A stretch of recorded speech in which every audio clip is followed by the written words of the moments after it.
both power and understanding. We worship you.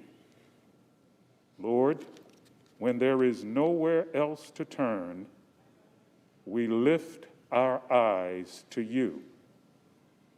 As again, this Senate chamber becomes a court and our senators become jurors, guide these lawmakers with your wisdom, mercy, and grace. Lord, infuse them with a spirit of nonpartisan patriotism. Unite them in their efforts to do what is best for America. As they depend on your providence and power, may they make choices that will be for your greater glory. We pray in your sovereign name. Amen. Please join me in the Pledge of Allegiance. I pledge allegiance to the flag of the United States of America and to the republic for which it stands, one nation, under God, indivisible, with liberty and justice for all.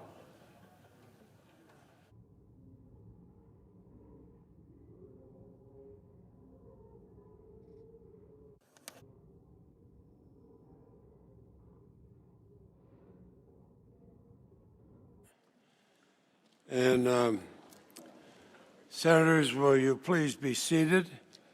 And if there is no objection, the journal of proceedings of the trial are approved to date. I'd ask the Sergeant at Arms to make the proclamation. Hear ye, hear ye, hear ye.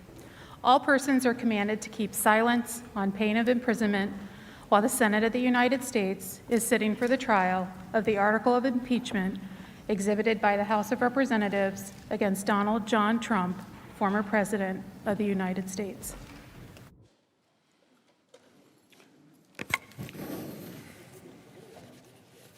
Mr. President, The majority leader is recognized. for the information of all senators, we'll plan to take short breaks approximately every 2 hours and a longer dinner break around 5 p.m.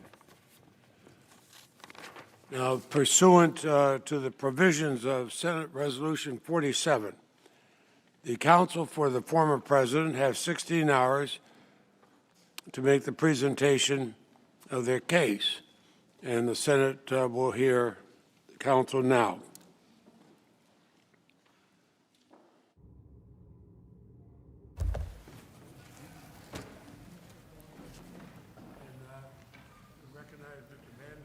Begin the presentation of the case for the former president. Go ahead.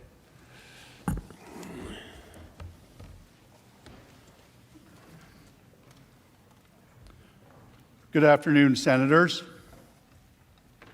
Mr. President.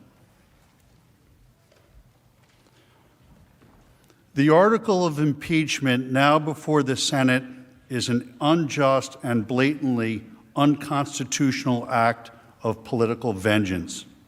This appalling abuse of the Constitution only further divides our nation when we should be trying to come together around shared priorities. Like every other politically motivated witch hunt the left has engaged in over the past 4 years, this impeachment is completely divorced from the facts, the evidence, and the interests of the American people. The Senate should promptly and decisively vote to reject it. No thinking person could seriously believe that the President's January 6th speech on the ellipse was in any way an incitement to violence or insurrection. The suggestion is patently absurd on its face. Nothing in the text could ever be construed as encouraging, condoning, or enticing unlawful activity of any kind. Far from promoting insurrection against the United States, the President's remarks explicitly encouraged those in attendance to exercise their rights peacefully and patriotically. Peaceful and patriotic protest is the very antithesis of a violent assault on the nation's capital. The House impeachment article slanderously alleges that the president intended for the crowd at the ellipse to, quote, interfere with the joint session's solemn constitutional duty to certify the results of the 2020 presidential election. This is manifestly disproven by the plain text of the remarks. The president devoted nearly his entire speech to an extended discussion of how legislators should vote on the question at hand. Instead of expressing a desire that the joint session be prevented from conducting its business, the entire premise of his remarks was that the democratic process would and should play out according to the letter of the law, including both the Constitution and the Electoral Count Act. In the conclusion of his remarks, he then laid out a series of legislative steps that should be taken to improve democratic accountability going forward, such as passing universal voter ID legislation, banning ballot harvesting, requiring proof of citizenship to vote, and turning out strong in the next primaries. Not only these are not the words of someone inciting a violent insurrection. Not only President Trump's speech on January 6th, but indeed his entire challenge to the election results was squarely focused on how the proper civic process could address any concerns through the established legal and constitutional system. The president brought his case before state and federal courts, the U.S. Supreme Court, the state legislatures, the Electoral College, and ultimately the U.S. Congress. In the past, numerous other candidates for president have used many of the same processes to pursue their own election challenges. As recently as 2016, the Clinton campaign brought multiple post-election court cases, demanded recounts, and ridiculously declared the election stolen by Russia. Many Democrats even attempted to persuade the Electoral College delegates to overturn the 2016 results. House Manager Raskin objected to the certification of President Trump's victory 4 years ago, along with many of his colleagues.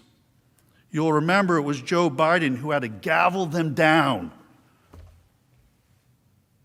I have an objection because 10 of the 29 electoral votes cast by Florida were cast by electors not lawfully certified. I object to the votes from the state of Wisconsin, which should not be legally certified. No debate. Mr. President, I object to the certificate from the state of Georgia on the grounds that the electoral votes were not. No debate. There's no debate. And I object to the certificate from the state of North Carolina. I object to the 15 votes from the state of North Carolina. I object. I object to the certificate from the state of Alabama. The electors were not lawfully certified. Is it signed by a senator? Not as of yet, Mr. President. In that case, the objection cannot be entertained. The objection cannot be entertained. Debate is not in order. Even with the There is malfunction, no 87 debate in voting order. Is machines it that signed by a African senator? American. There is no Rights Act debate. and There is no concerning debate hacking by in the the Russian joint government. session. There is In no the debate. early There is voting no from debate. 16 There to is no 1, debate. and the massive Please come to order. The my objection signature on it cannot be seeking it, Senator, received. but the Russian Section 18, Title 3 of the United States Code prohibits debate in the joint session. I do not wish to debate. I wish to ask, is there one United States senator who will join me in this letter There of is no objection? debate. There is no debate. That's one. The gentlewoman will suspend.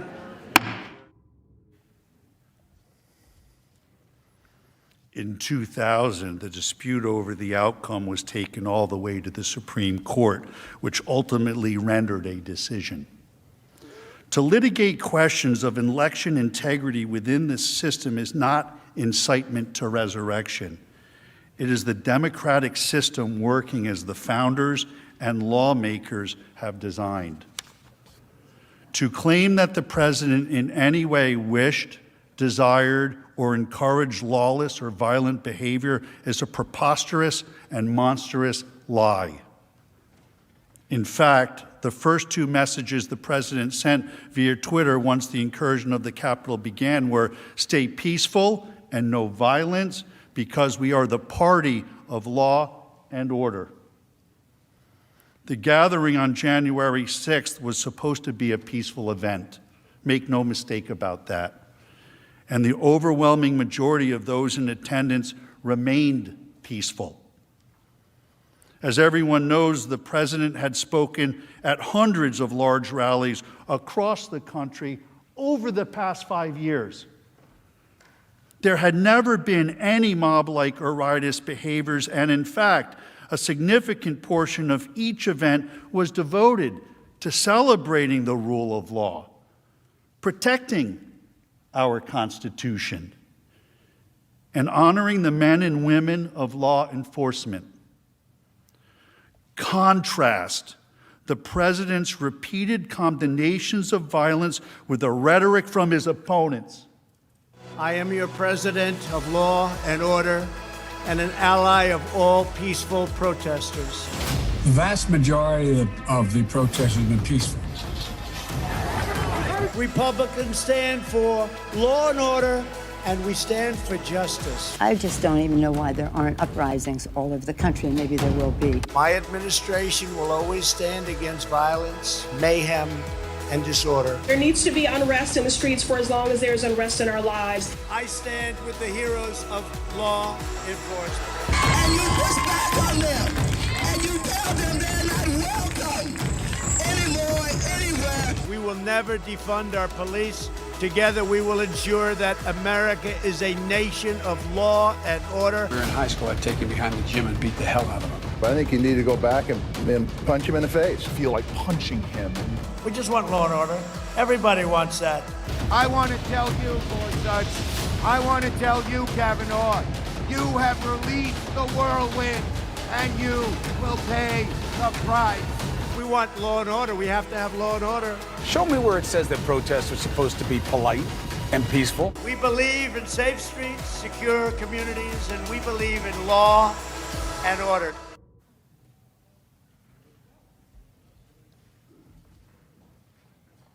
Tragically, as we know now, on January 6th, a small group who came to engage in violent and menacing behavior hijacked the event for their own purposes.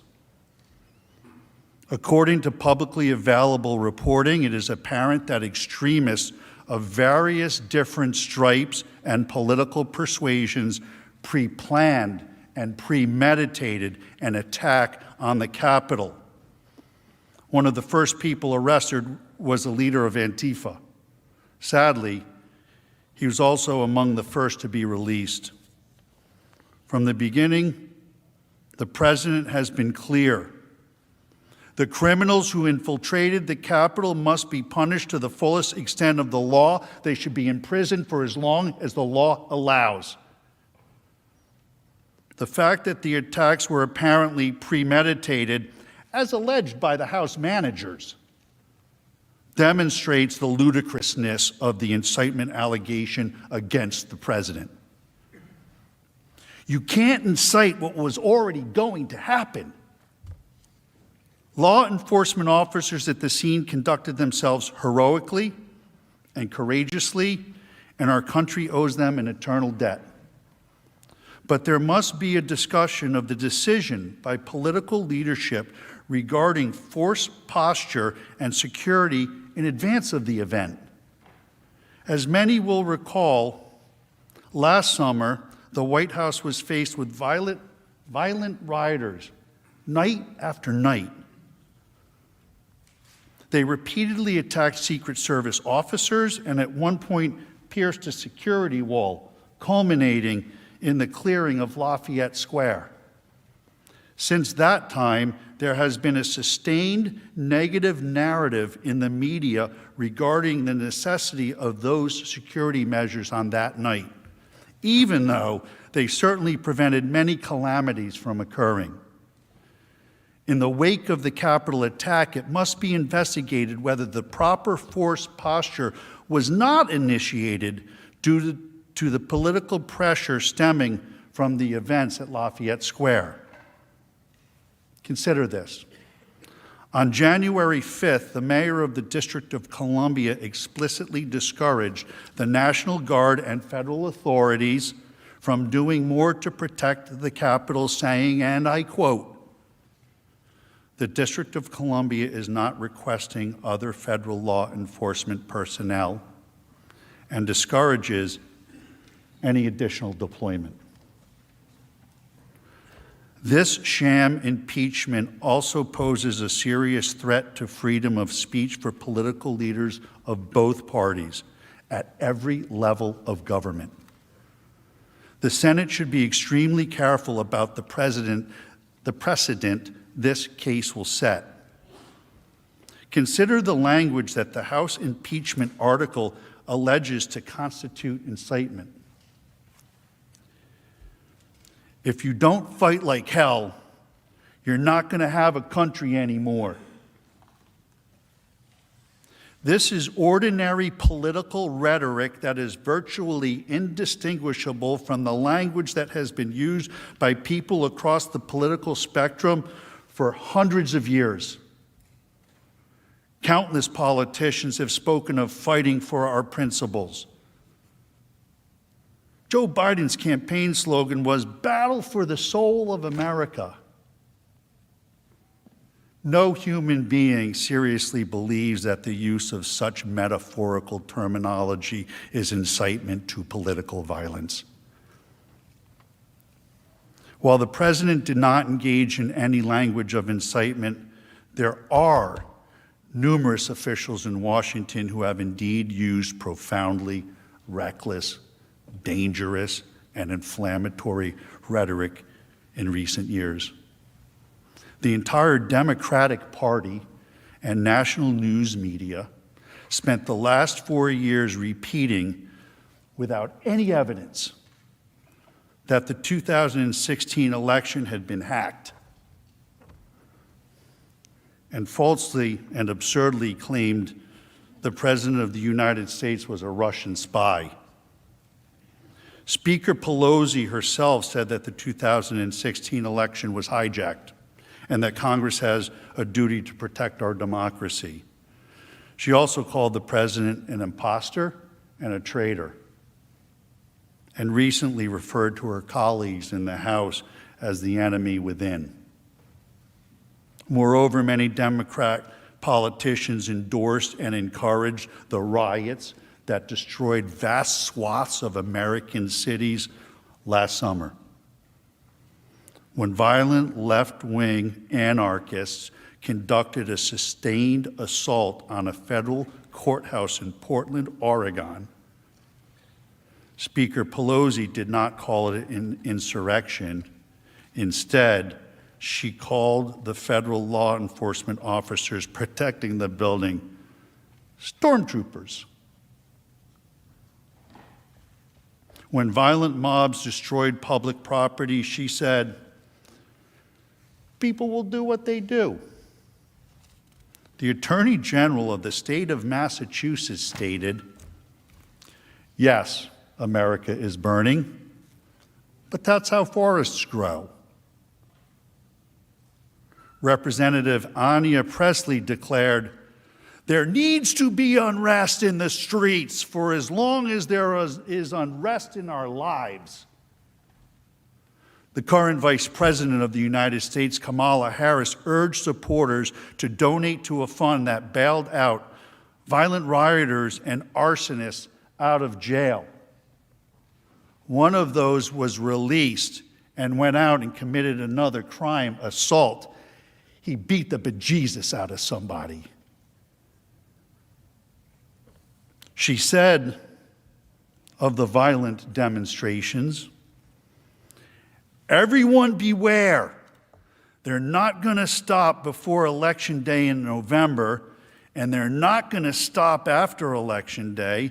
They're not going to let up, and they should not. Such rhetoric continued even as hundreds of police officers across the nation were subjected to violent assaults at the hands of angry mobs. A man claiming to be inspired by the junior senator from Vermont came down here to Washington, D.C. to watch a softball game and kill as many senators and congressmen as he could.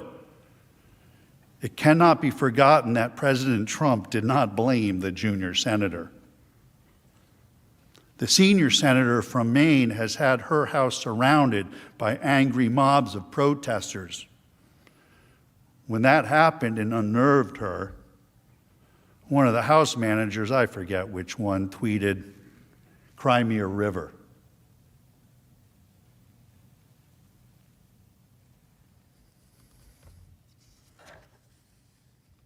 Under the standards of the House impeachment article, each of these individuals should be retroactively censored, expelled, punished, or impeached for inciting violence by their supporters. Unlike the left, President Trump has been entirely consistent in his opposition to mob violence. He opposes it in all forms, in all places. Just as he's been consistent that the National Guard should be deployed to protect American communities wherever protection is needed. For Democrats, they have clearly demonstrated that their opposition to mobs and their view of using the National Guard depends upon the mob's political views. Not only is this impeachment case preposterously wrong on the facts, no matter how much heat and emotion is injected by the political opposition, it is also plainly unconstitutional. In effect, Congress would be claiming that the right to disqualify a private citizen, no longer a government official, from running for public office. This would transform the solemn impeachment process into a mechanism for asserting congressional control over which private citizens are and are not allowed to run for president.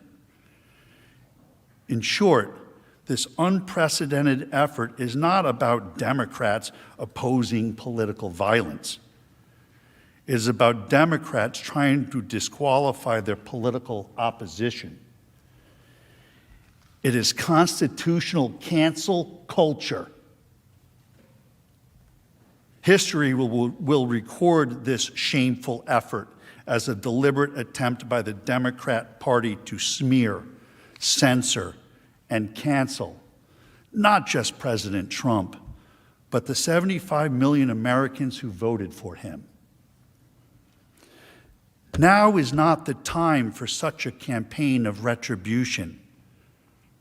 It is the time for unity and healing and focusing on the interests of the nation as a whole. We should all be seeking to cool temperatures, calm passions, rise above partisan lines. The Senate should reject this divisive and unconstitutional effort and allow the nation to move forward. Over the course of the next 3 hours or so, you will hear next from Mr. Schoen, who's going to talk about due process and a couple other points you'll be interested to hear. I'll return with an analysis of why the First Amendment must be properly applied here. And then Mr. Castor will discuss the law as it applies to the speech of January 6th. And then we'll be pleased to answer your questions. Thank you.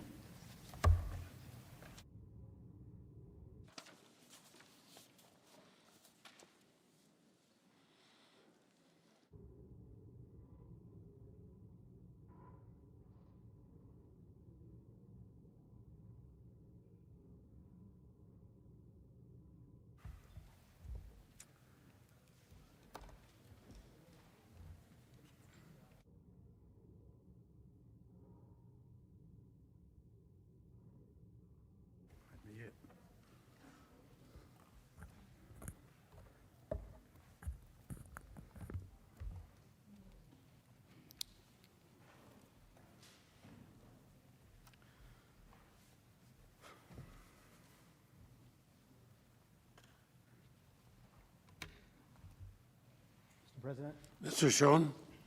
Leaders, senators. Throughout the course of today, my colleagues and I will explain in some detail the simple fact that President Trump did not incite the horrific, terrible riots of January 6th. We'll demonstrate that, to the contrary, the violence and looting goes against the law and order message he conveyed to every citizen of the United States throughout his presidency, including on January 6th. First, though, we would like to discuss the hatred, the vitriol, the political opportunism that has brought us here today. The hatred that the House managers and others on the left have for President Trump has driven them to skip the basic elements of due process and fairness and to rush an impeachment through the House claiming, quote, urgency, close quotes. But the House waited to deliver the articles to the Senate for almost 2 weeks, only after Democrats had secured control over the Senate. In fact, contrary to their claim that the only reason they held it was because Senator McConnell wouldn't accept the article, Representative Clyburn made clear that they had considered holding the articles for over 100 days to provide President Biden with a clear pathway to implement his agenda. Our Constitution and any basic sense of fairness require that every legal process with significant consequences for a person's life, including impeachment, requires due process under the law, which includes fact-finding and the establishment of a legitimate evidentiary record with an appropriate foundation. Even last year's impeachment followed committee hearings and months of examination and investigation by the House. Here, President Trump and his counsel were given no opportunity to review evidence or question its propriety. The rush to judgment for a snap impeachment in this case was just one example of the denial of due process. Another, perhaps even more vitally significant example was the denial of any opportunity ever to test the integrity of the evidence offered against Donald J. Trump in a proceeding seeking to bar him from ever holding public office again, and that seeks to disenfranchise some 75 million voters, American voters. On Wednesday this week, countless news outlets repeated the Democrat talking point about the power of never before seen footage. Let me ask you this. Why was this footage never seen before? Shouldn't the subject of an impeachment trial, this impeachment trial, President Trump, have the right to see the so-called new evidence against him? More importantly, the riot and the attack on this very building was a major event that shocked and impacted all Americans. Shouldn't the American people have seen this footage as soon as it was available? For what possible reason did the House managers withhold it from the American people and President Trump's lawyers? For political gain? How did they get it? How were they the ones releasing it? It is evidence in hundreds of pending criminal cases against the rioters. Why was it not released through law enforcement or the Department of Justice? Is it the result of a rushed snap impeachment for political gain without due process? House Manager Raskin told us all yesterday that your job as jurors in this case is a fact-intensive job. But of course, as several of the House managers have told you, we still don't have the facts. Speaker Pelosi herself on February 2nd called for a 9/11-style commission to investigate the events of January 6th. Speaker Pelosi says that the commission is needed to determine the causes of the events. She says it herself. If an inquiry of that magnitude is needed to determine the causes of the riot, and it may very well be, then how can these same Democrats have the certainty needed to bring articles of impeachment and blame the riots on President Trump? They don't. The House managers, facing a significant lack of evidence, turned often to press reports and rumors during these proceedings, claims that would never meet the evidentiary standards of any court. In fact, They even relied on the words of Andrew Feinberg, a reporter who recently worked for Sputnik, the Russian propaganda outlet. You saw it posted. By the way, the report they cited was completely refuted. The frequency with which House managers relied on unproven media reports shocked me as I sat in this chamber and listened to this. And there's a lot that we don't know yet about what happened that day. According to those around him at the time, reportedly responded. Trump reportedly reports across all major media outlets. Major news networks, including Fox News, reportedly summoned, reportedly not accidental. According to reports, President Trump was reportedly spoke to the guard. And was widely reported. Media reports? According to reports, reportedly. As any trial lawyer will tell you, reportedly is a euphemism for, I have no real evidence. Reportedly is not the standard in any American setting in which any semblance of due process is afforded an accused. Reportedly isn't even, here is some circumstantial evidence. It is exactly as reliable as, I Googled this for you. And if you're worried that you might ever be tried based on this type of evidence, don't be. You get more due process than this when you fight a parking ticket. One reason due process is so important with respect to evidence offered against an accused is that it requires an opportunity to test the integrity, the credibility, the reliability of the evidence.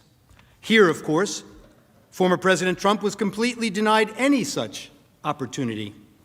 And it turns out there is significant reason to doubt the evidence the House managers have put before us. Let me say this clearly. We have reason to believe the House managers manipulated evidence and selectively edited footage. If they did, and this were a court of law, they would face sanctions from the judge. I don't raise this issue lightly. Rather, it is a product of what we have found in just the limited time we have had since we first saw the evidence here with you this week. We have reason to believe that the House managers created false representations of tweets, and the lack of due process means there was no opportunity to review or verify the accuracy. Consider these facts. The House managers, proud of their work on this snap impeachment, staged numerous photo shoots of their preparations.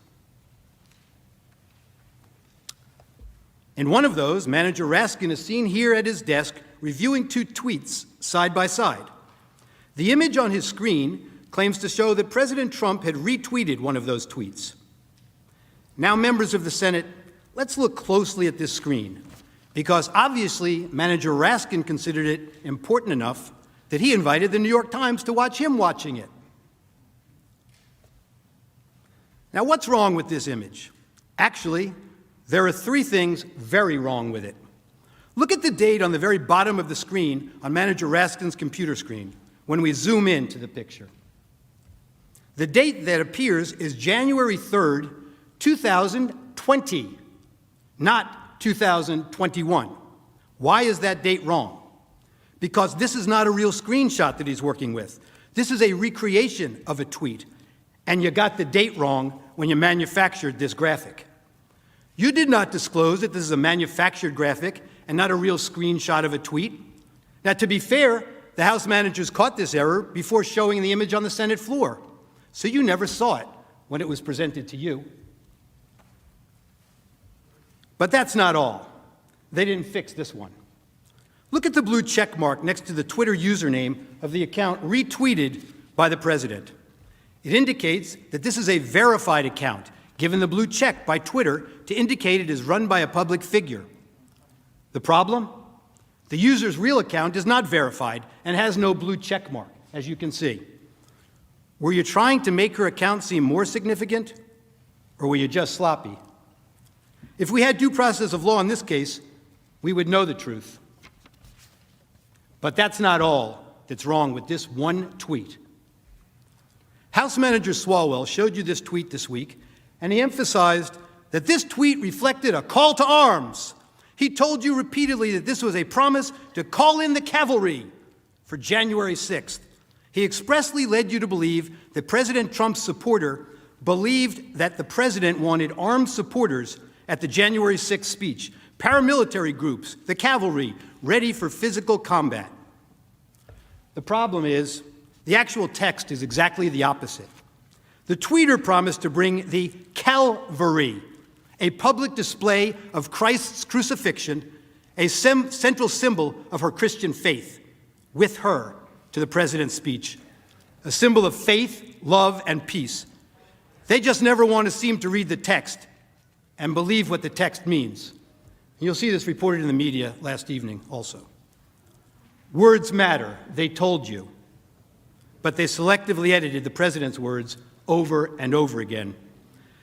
They manipulated video, time-shifting clips, and made it appear the president's words were playing to a crowd when they weren't. Let's take a look. After this, we're going to walk down, and I'll be there with you. We're going to walk down. We're going to walk down to the Capitol. But I think right here, we're going to walk down to the Capitol. And we're going to cheer on our brave senators and congressmen and women. And we're probably not going to be cheering so much for some of them. Because you'll never take back our country with weakness. You have to show strength, and you have to be strong. We have come to demand that Congress do the right thing and only count the electors who have been lawfully slated. Lawfully slated. I know that everyone here will soon be marching over to the Capitol building to peacefully and patriotically make your voices heard. And we are going to walk down to the Capitol. They showed you that part. Why are we walking to the Capitol? Well, they cut that off. To cheer on some members of Congress and not others, peacefully and patriotically. The Supreme Court ruled in Brandenburg that there's a very clear standard for incitement. In short, to paraphrase, whether the speech was intended to provoke imminent lawless action, and was it likely to do so. Go to the Capitol and cheer on some members of Congress, but not others. They know it doesn't meet the standard for incitement, so they edited it down. We heard a lot this week about fight like hell, but they cut off the video before they showed you the president's optimistic, patriotic words that followed immediately after. We fight like hell, and if you don't fight like hell, you're not going to have a country anymore.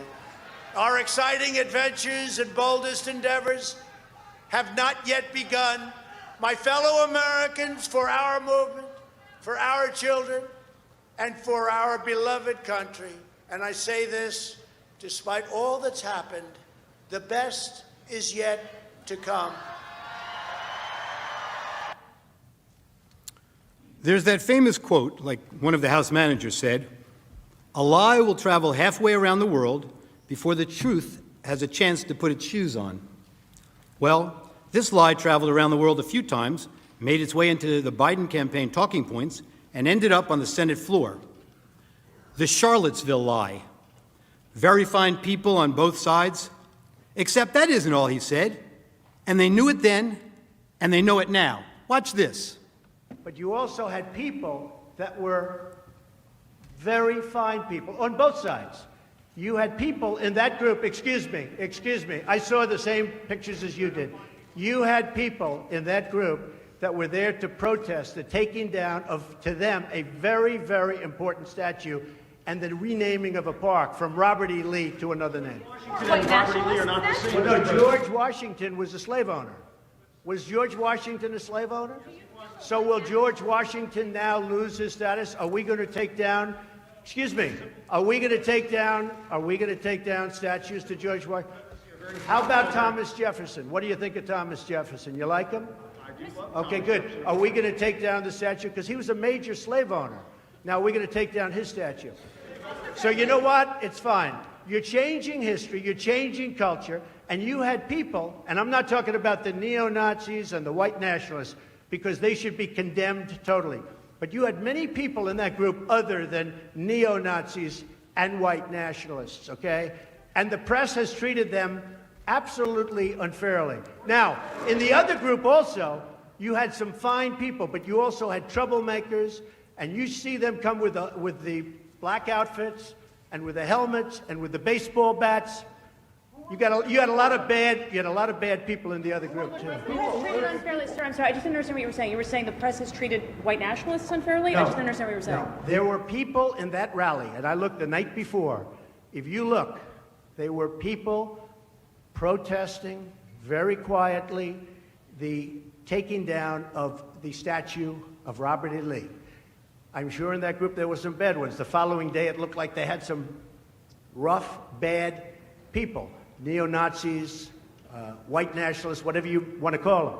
But you had a lot of people in that group that were there to innocently protest, and very legally protest, because, you know, I don't know if you know, they had a permit.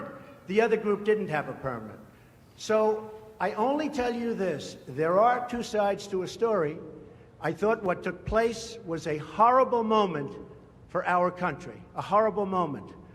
But there are two sides to the country. Does anybody have a final? Does anybody have, you have an infrastructure. What makes you think? This might be today the first time the news networks played those full remarks in their context. And how many times have you heard that President Trump has never denounced white supremacists? Now you in America know the truth. Here's another example. One of the House managers made much of the president's supposedly ominous words of, "You have to get your people to fight." But you knew what the president really meant. He meant that the crowd should demand action from members of Congress and support primary challenges to those who don't do what he considered to be right. Support primary challenges, not violent action. I know what he meant because I watched the full video, and so did the House managers, but they manipulated his words. You will see where they stopped it, and to give it a very different meaning from the meaning it has in full context. Let's watch. You have to get your people to fight. He told them. You have to get your people to fight. And if they don't fight, we have to primary the hell out of the ones that don't fight. You primary them, we're gonna let you know who they are. I could already tell you, frankly. The people who need to fight are members of Congress. Why did we have to skip the necessary due diligence and due process of law and that any legal proceeding should have? It couldn't have been the urgency to get President Trump out of office. House Democrats held the articles until he was no longer president, mooting their case. Hatred, animosity, division, political gain, and let's face it, for House Democrats, President Trump is the best enemy to attack. I want to say this for Donald Trump, who I may well be voting to impeach. Donald Trump has already done a number of things which legitimately raise the question of impeachment. I don't respect this president, and I will fight every day until he is impeached. That is grounds to start impeachment proceedings. Those are grounds to start impeachment. Those are grounds to start impeachment proceedings. Yes, I think that's grounds to start impeachment proceedings. I rise today, Mr. Speaker, to call for the impeachment of the President of the United States of America. I continue to say, impeach him! Impeach 45! Impeach 45! So we're calling upon the House to begin impeachment hearings immediately. On the impeachment of Donald Trump, would you vote yes or no? I would vote yes. I would vote to impeach. Because we're going to go in there, we're going to impeach the mother.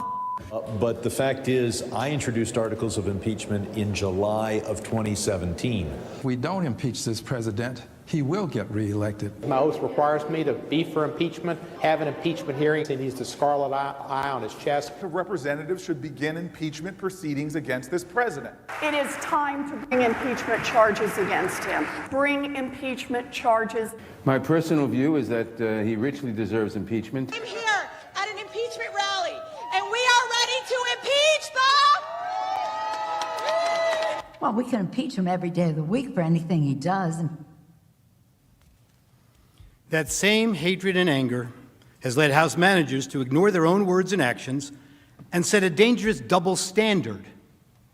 The House managers spoke about rhetoric, about a constant drumbeat of heated language.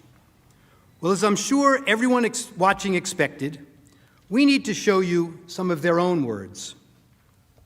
I just don't even know why there aren't uprisings all over the country, and maybe there will be. There needs to be unrest in the streets for as long as there's unrest in our lives. You got to be ready to throw a punch. You have to be ready to throw a punch. Donald Trump, I think you need to go back and punch him in the face. That I thought he should have punched him in the face. Feel like punching him. I'd like to take him behind the gym if I were in high school. If we were in high school, I'd take him behind the gym and beat the hell out of him. No, I wish we were in high school, I could take him behind the gym. I will go and take Trump out tonight.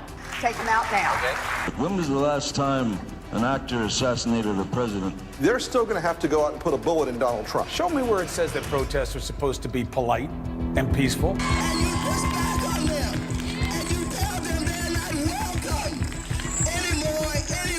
I have thought an awful lot about blowing up the White House. Please, get up in the face of some Congress people. People will do what they do. I want to tell you, Gorsuch, I want to tell you, Kavanaugh, you have released the whirlwind, and you will pay the price. We're going to go in there, we're going to impeach the Well, this is just a warning to you Trumpers. Be careful. Walk lightly. And for those of you who are soldiers, make them pay. If you had to be stuck in an elevator with either President Trump, Mike Pence, or Jeff Sessions, who would it be? Does one of us have to come out alive?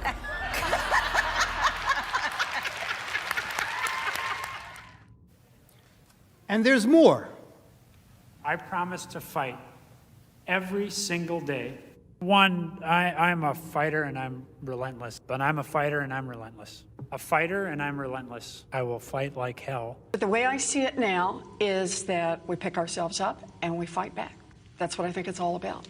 We stand up and we fight back.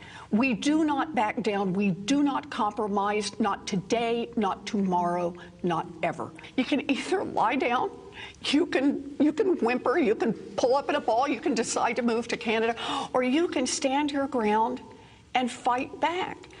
And that's what it's about. We do fight back, but we are going to fight back. We are not turning this country over to what Donald Trump has sold. We are just not. Look, people are upset and they're right to be upset. Now we can whimper, we can whine, or we can fight back. Me, I'm here to fight back. I'm here to fight back because we will not forget. We do not want to forget. We will use that vision to make sure that we fight harder, we fight tougher, and we fight more passionately than ever. We still have a fight on our hands. Fight hard for the changes Americans are demanding. Get in the fight, to winning the fight, fighting. He's fighting. We'll use every tool possible to fight for this change. We'll fight to fighting hard. Serious about fighting and fight. We got to get on our front foot and fight back. Problems, we call them out and we fight back. I'm in this fight. I am fighting. Get in this fight. Get in this fight. Get in this fight. And fighting, we all need to be in the fight. We all need to stay in the fight. We stay in this fight. We fought back. I am not afraid of a fight. I am in this fight all the way. You don't get what you don't fight for. Our fight. We are in this fight for our lives. This is the fight of our lives. But we are going to make sure that this fight does not end tonight. This is a fight for our lives, the lives of our friends and family members and neighbors. It is a fight, and it is a fight we're going to work to make sure continues. It's a fight. It is a fight. It is a fight, and that's what this fight is for. Well, I'm wired to fight anyone who isn't doing their job for us. I'm John Tester, and you damn right, I approve this message. And I'll have lots of fights ahead of us, and I'm ready to stand up and keep fighting. We have to fight. We're going to fight. We're going to fight. We need to fight, and we need to fight. We're going to fight. We got a few more fights. We're going to take the privilege of a few more fights, and we have the biggest fight of all. I will never stop fighting. I will fight like hell to fight back against anyone. We need to say loud and clear that we are ready to fight. It's a bare-knuckles fight. Now they're going to have to actually fight back against people. The fight has to be conducted. It's so important that we need to fight. Fight that fight. We have been fighting. I was fighting very hard. Time is of the essence, both in terms of the fight. I think we should be fighting. Well, I really believe we need to fight. We're simply not going to take this line down. We're going to keep fighting. So I'm telling all my colleagues, this is the fight of our life. Whose side are you on? Who are you fighting for? They're fighting, I'm fighting. We're both fighting. We will fight back. We're not going to just take this line down. I'm just going to keep the fight up. What we have to do right now is fight as hard as we can. We have to rise up and fight back. And so we're going to fight, and we're going to continue to fight. I am going to be fighting like hell. Keep fighting, or we kept fighting and we did. So we're going to keep fighting. We have to be fighting every single day. We have to fight back, and we have no choice but to do that. I think we're doing the right thing to do that. Fighting. And I'm fighting. Well, our job right now is to fight. It's really important. I'm going to keep fighting. I'm asking for the support of people across the country to fight back. And you got to be fierce in fighting. Keep fighting. Brown have been fighting. I've told President Biden I will fight like mad. I'll tell you what, now more than ever, we have to fight like hell. We have these battles on the floor of the Senate. I'm going to go down and battle, and I'm going to be down there on the floor fighting. Right. But we Democrats are fighting as hard as we can. Democrats are fighting as hard as we can. Credit it in any way, but we're fighting back. What we've got to do is fight in Congress, fight in the courts, fight in the streets, fight online, fight at the ballot box. Fighting and pushing around the clock, fighting, continue to be brave and be strong and keep fighting. We're getting people engaged in the fight. We're fighting. We've got to keep fighting and keep focused. Continue to fight. Fight. This is going to be a fight. We'll also fight him and challenge him in every way that we can, in the Congress, in the courts, and in the streets. To continue fighting, we each have an important role to play in fighting. In this fight, like so many before it, it has been a fight. The American people are going to have to fight. And about the importance of fighting, I will always fight. Fighting. But we always must fight. Joe Biden has a deep, deep-seated commitment to fight and to fight. And about the importance of fighting, we always must fight, to fight, to fight, and to fight. As our willingness to fight continued the fight, as Joe Biden says, to fight. It's about fighting for what we're fighting for. We will tell them about what we did to fight. Truly about a fight. But truly, I do believe that we're in a fight. I believe that we are in a fight. I believe we are in a fight. I believe we are in a fight. So there's a fight in front of us.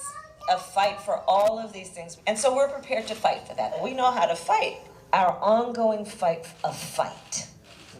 We know how to fight. We like a good fight. We were born out of a fight. This is what is our fight right now. There's the fight, there's the fight, there's the fight, and then there's the fight to defend. Back in the fight. Our mission is to fight.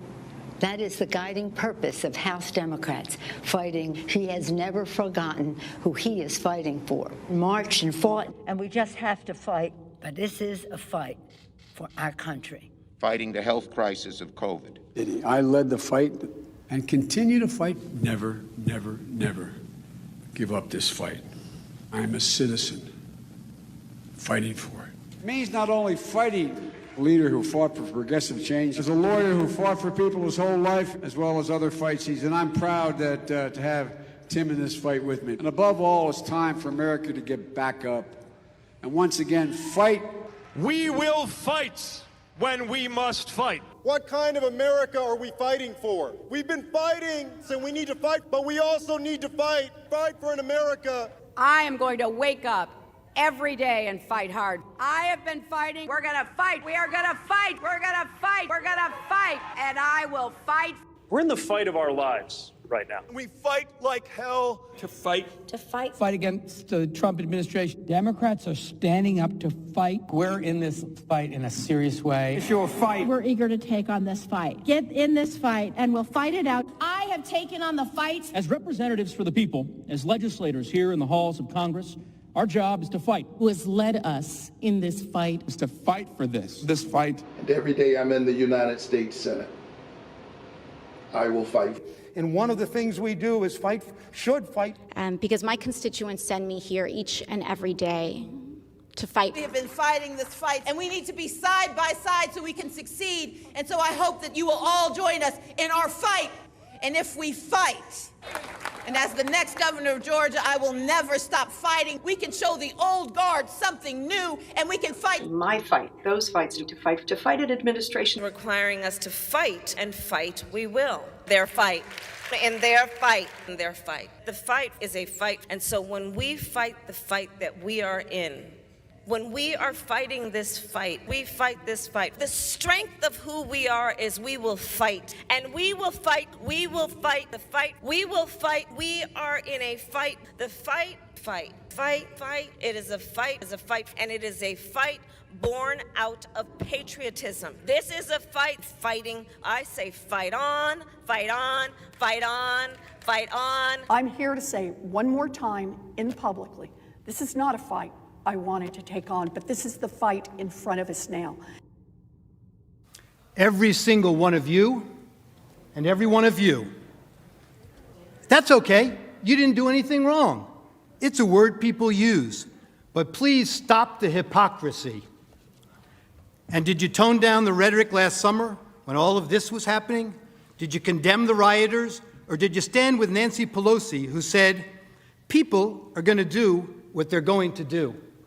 This is a movement, I'm telling you. They're not going to stop. And everyone beware, because they're not going to stop. They're not going to stop before Election Day in November, and they're not going to stop after. And please, show me where it says that protests are supposed to be polite and peaceful. I just don't even know why there aren't uprisings all over the country. Maybe there will be. It was a violent night in St. Louis. They shot and killed David in cold blood. Destroying property which can be replaced is not violence. This is an apartment complex on fire. And it just collapsed. Their building just collapsed. I have nowhere to go now. These people did this for no reason. This is just a snapshot of some of the damage that people will be waking up to. Going up, but police clearly. I'm proud of New York, and I'm proud of the protests. There is damage everywhere you look. Honestly, it looks like a war zone. Heartwarming to see so many people turn out peacefully. They keep doing it day after day after day. In fact, our country is a nation of protests. The Patriots were protesters. St. John's Church is on fire. Do you disavow the violence from Antifa? That's a myth. I hope someone burns down your whole precinct with all y'all inside. It is not, generally speaking, unruly. And you push back on them. And you tell them they're not welcome anymore, anywhere. They're not going to let up, and they should not. You claim that it's wrong to object to the certification of election results. You, along with your allies in the media, attempted to cancel and censor members of this chamber who voiced concerns and objected to certification. Manager Raskin, you'd been in Congress only 3 days when you objected in 2017. It's one of the first things you did when you got here. I have an objection because 10 of the 29 electoral votes cast by Florida were cast by electors not lawfully certified. Is the objection in writing and signed not only by the member of the House of Representatives, but also by a senator? It is in writing, Mr. President. Is it signed by a senator? Not as of yet, Mr. President. In that case, the objection cannot be entertained. Mr. President, I object to the certificate from the state of Georgia on the grounds that the electoral votes were not... Debate. There's no debate. I object to the certificate from the state of North Carolina based on violations of the Voting Rights Act.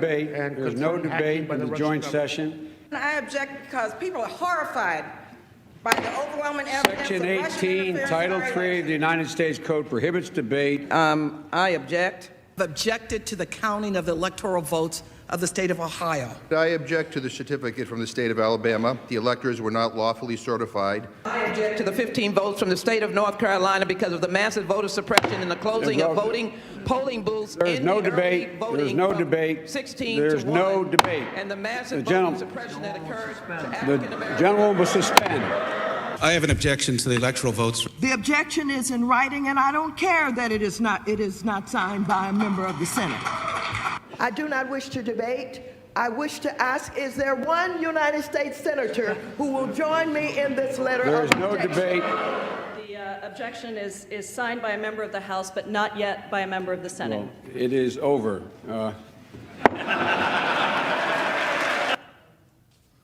And when the House managers realized that the president's actual words could not have incited the riot, as you alleged in your article of impeachment, you attempted to pivot.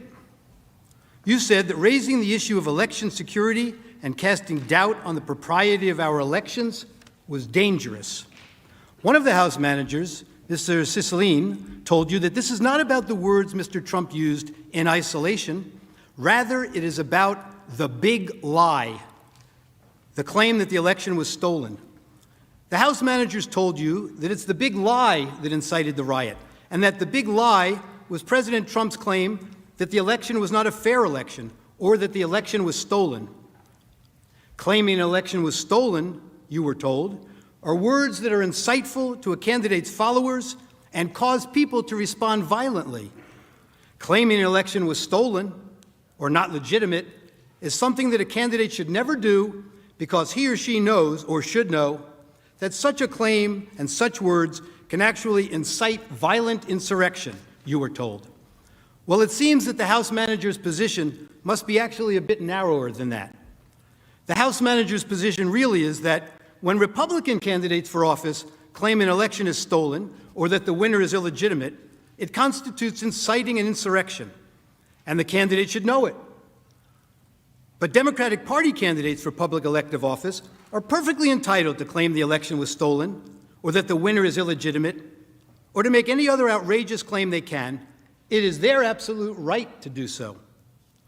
And it is their absolute right to do so, irrespective of whether there's any evidence to support the claim. Democratic candidates can claim that an election was stolen because of Russian collusion or without any explanation at all. And that is perfectly okay and is in no way incitement to an insurrection. And somehow, when Democratic candidates publicly decry an election as stolen or illegitimate, it's never a big lie. You've been doing it for years. But can you imagine telling your supporters that the only way you could possibly lose is if an American election was rigged and stolen from you? And ask yourself whether you've ever seen anyone at any level of government make the same claim about their own election. If Stacey Abrams doesn't win in Georgia, they stole it. It's clear. It's clear.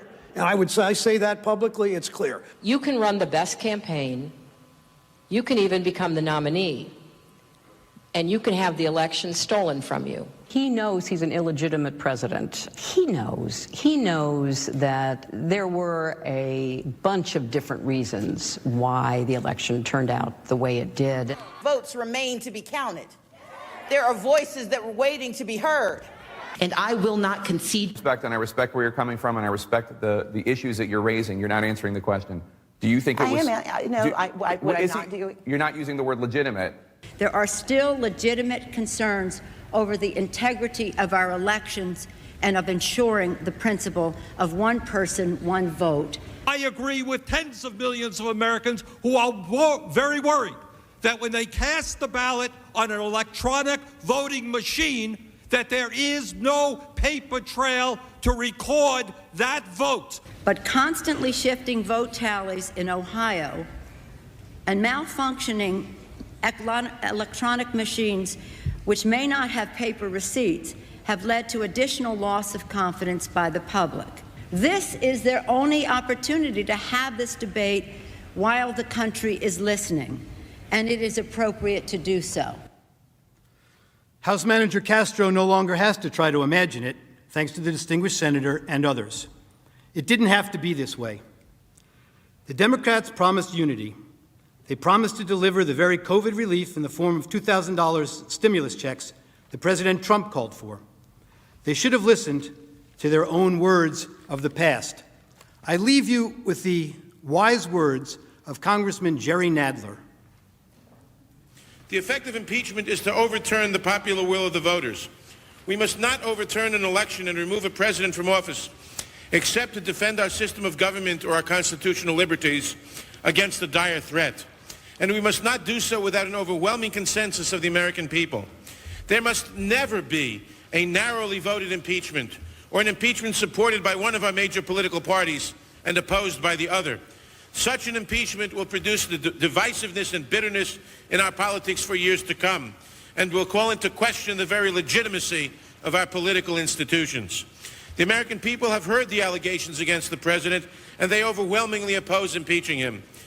They elected President Clinton.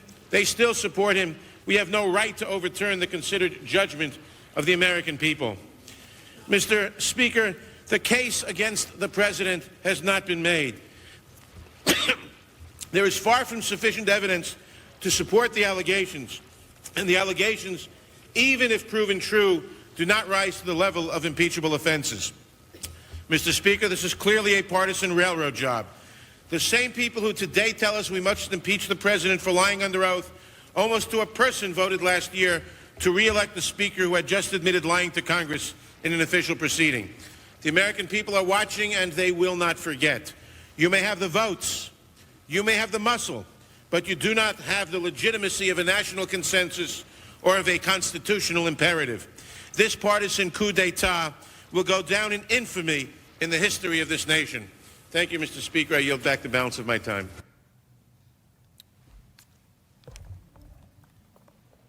Thank you.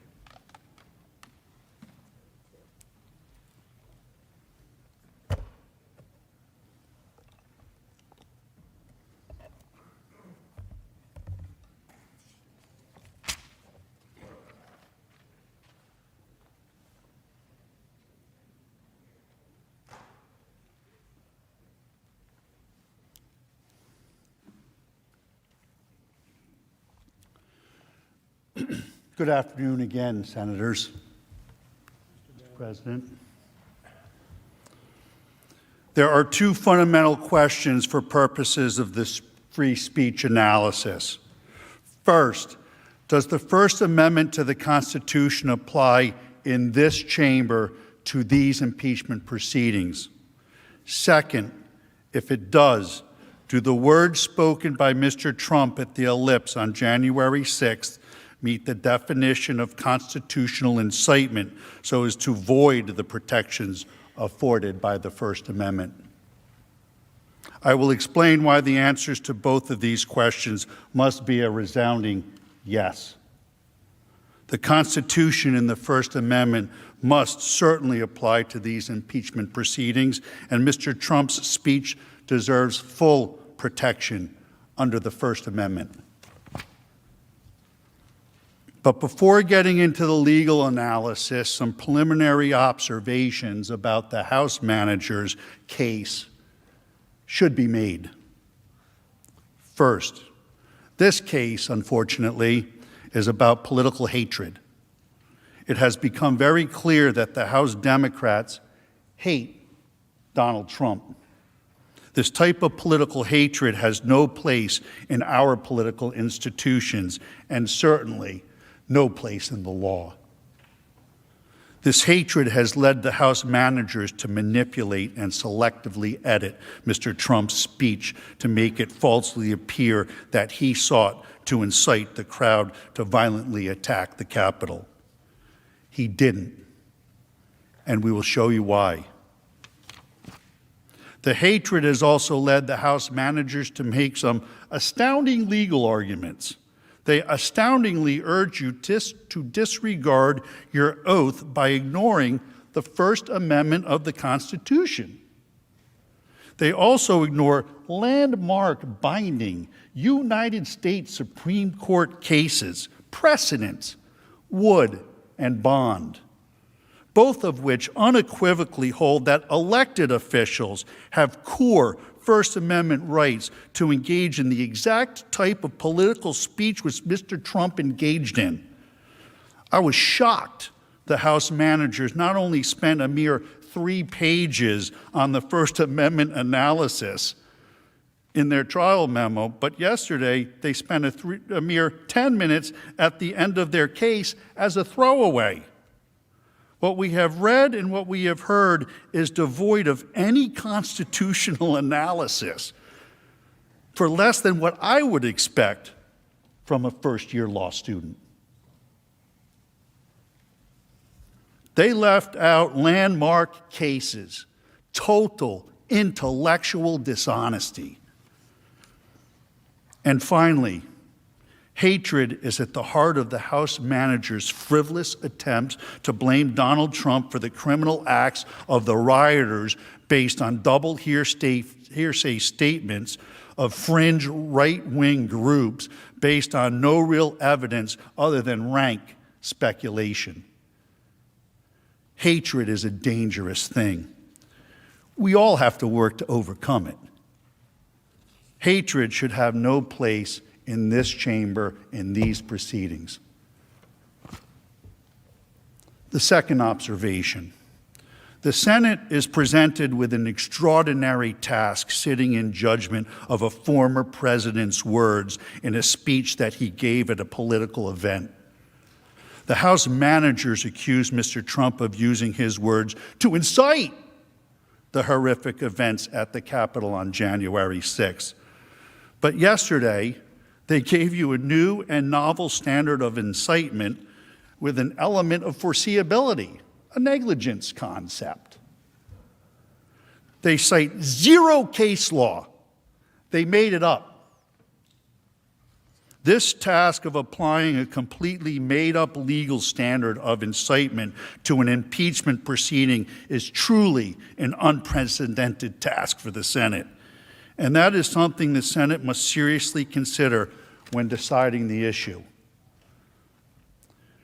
Do you want to create a precedent where the Senate will be tasked with sitting in judgment as to the meaning and implied intent of a president's words or words of any elected official? Will that allow and maybe encourage a majority party to weaponize the awesome power of impeachment against the minority to suppress a point of view? Will the Senate then have to deal with constant articles of impeachment by a majority party accusing minority presidents or other elected officials of so-called insightful or false speeches? You can see where this would lead.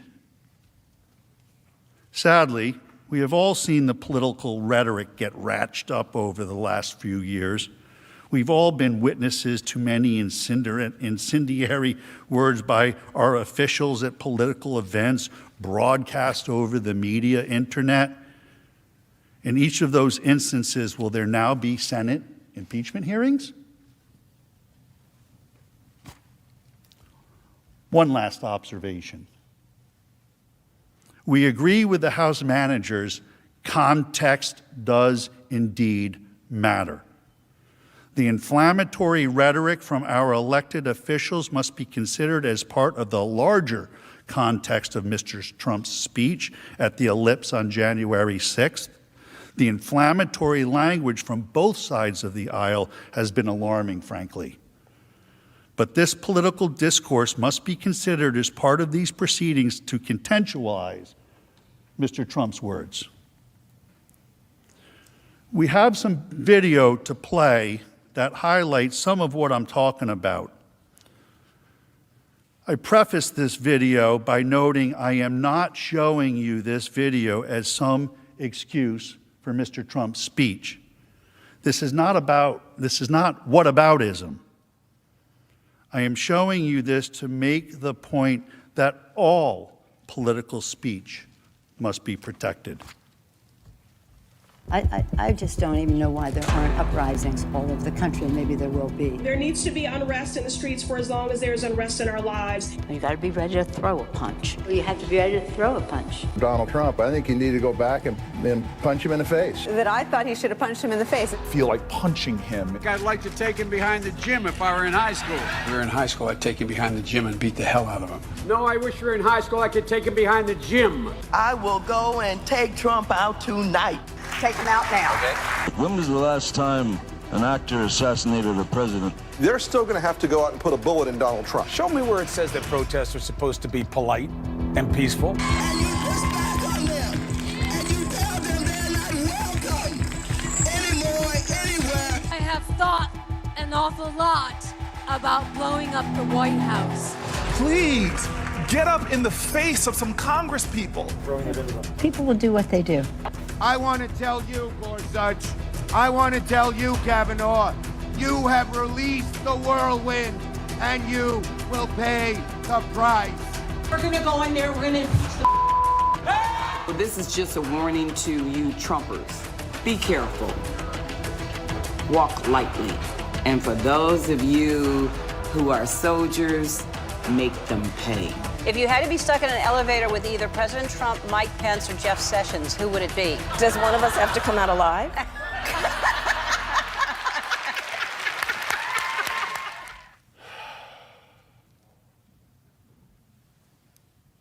Again, I did not show you their robust speech to excuse or balance out the speech of my client, for I need not. I showed you the video because in this political forum, all robust speech should be protected, and it should be protected evenly for all of us. As a brief aside, we should all reflect and acknowledge the rhetoric has gotten to be too much and over the top. It is grating on the collective well-being of the body politic, the citizens. Most would like it to stop. But the point is, when you see speech such as this, you have to apply the First Amendment evenly, blindly. She is blind, Lady Justice. Question 1. Does the First Amendment apply to this chamber in these proceedings? The House manager's position, as stated in their trial brief, is, and I quote, "The First Amendment does not apply at all to an impeachment proceeding." That's their position. This is plainly wrong. The text of the First Amendment expressly restricts Congress from regulating speech. It says, "Congress shall make no law respecting an establishment of religion or prohibiting the free exercise thereof or abridging the freedom of speech or of the press or the right of the people peaceably to assemble and to petition the government for a redress of grievances." To ignore the Constitution would be contrary to the oath of office of a United States Senator. I do solemnly swear or affirm that I will support and defend the Constitution of the United States against all enemies, foreign and domestic, that I will bear true faith and allegiance to the same. Well, you all know the rest. No, the Senate cannot ignore the First Amendment. The Constitution itself limits the ability of the House to impeach to limited items, such as high crimes and misdemeanors. The position advanced by the House managers is essentially an unlimited impeachment standard without constitutional guardrails, unmoored to any specific legal test other than the unbridled discretion of Congress. This is distinctly not the intent of the framers. The framers were aware of the danger of any impeachment process that would make the president the mere creature of the legislature, a quote directly from the framers while debating the impeachment process on the floor of the Constitutional Convention of 1787.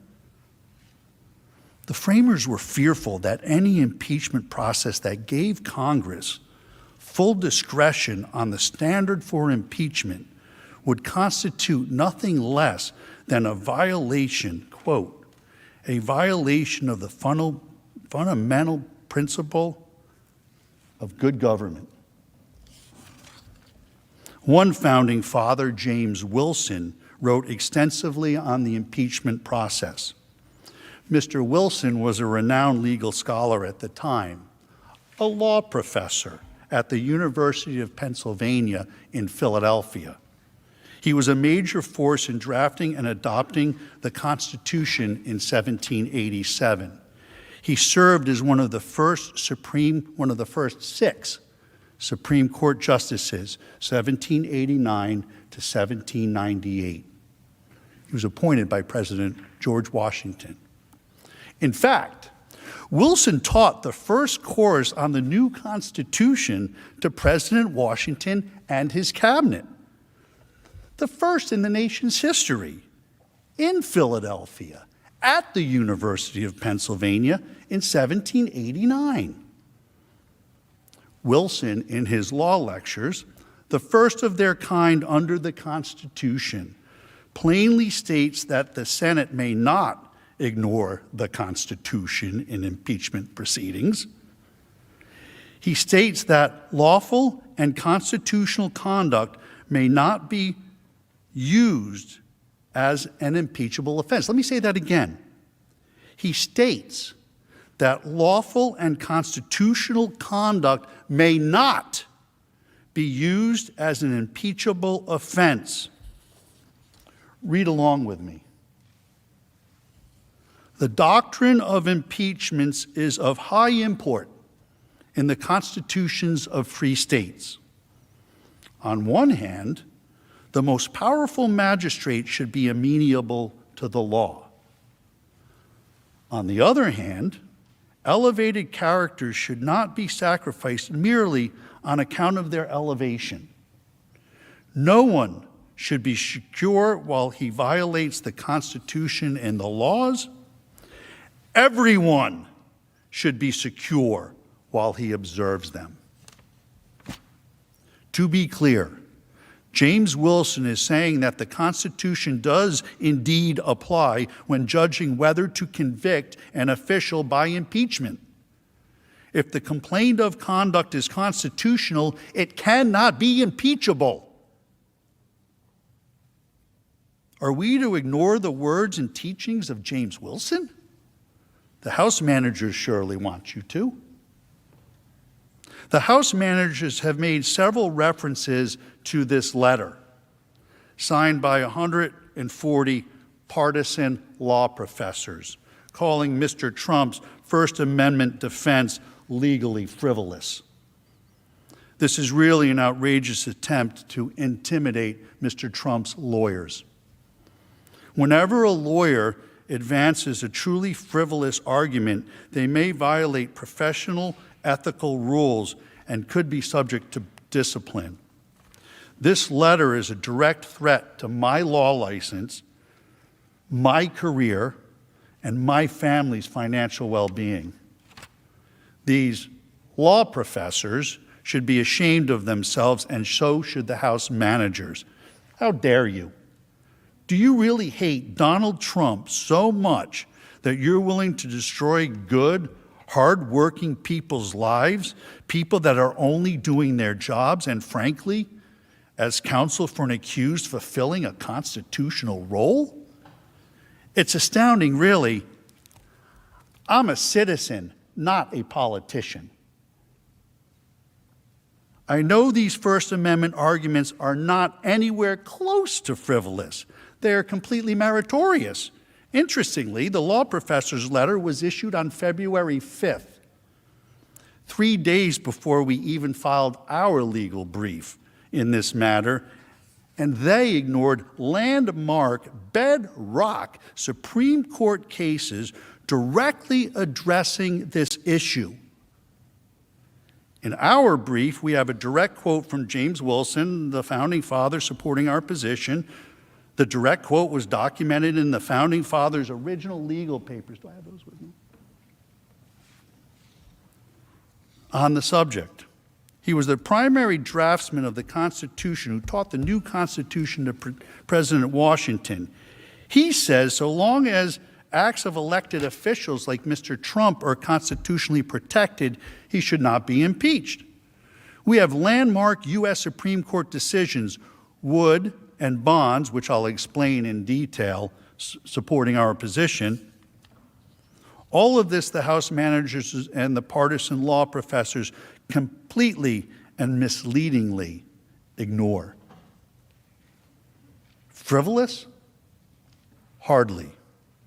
The letter is a bully tactic, and I think evidence is the House managers know they have a problem with the First Amendment defense on the merits, so they're resorting to such tactics.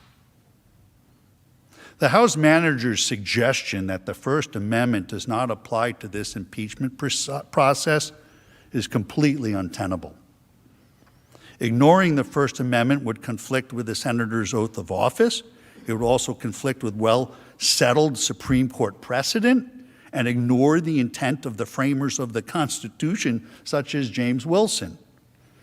Above all else, ignoring the Constitution would adopt the new Raskin common sense doctrine we heard yesterday, eroding hundreds of years of First Amendment protections. We are here under the Constitution. It is illogical what the House managers say. The Constitution does apply to this constitutional impeachment process. It's double talk, nonsense, illogical.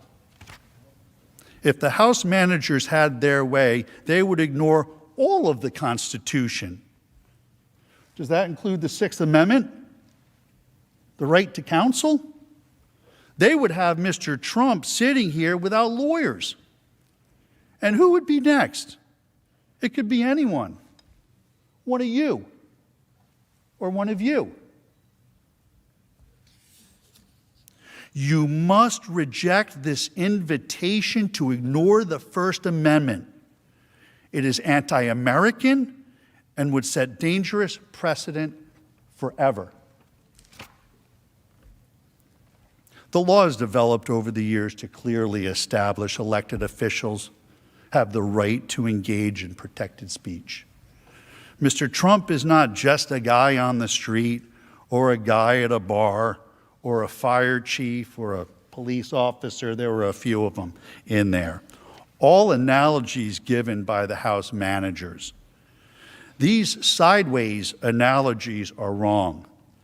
Mr. Trump was an elected official, and there is an entire body of law, Supreme Court landmark cases supporting the conclusion that Mr. Trump actually has enhanced free speech rights because he is an elected official.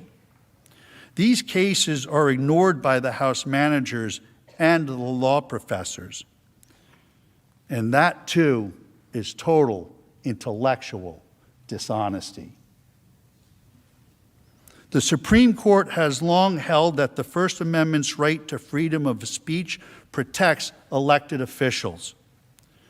Two important on-point decisions from the Supreme Court, Wood versus Georgia and Bond versus Floyd, expressly contradict the House managers' position.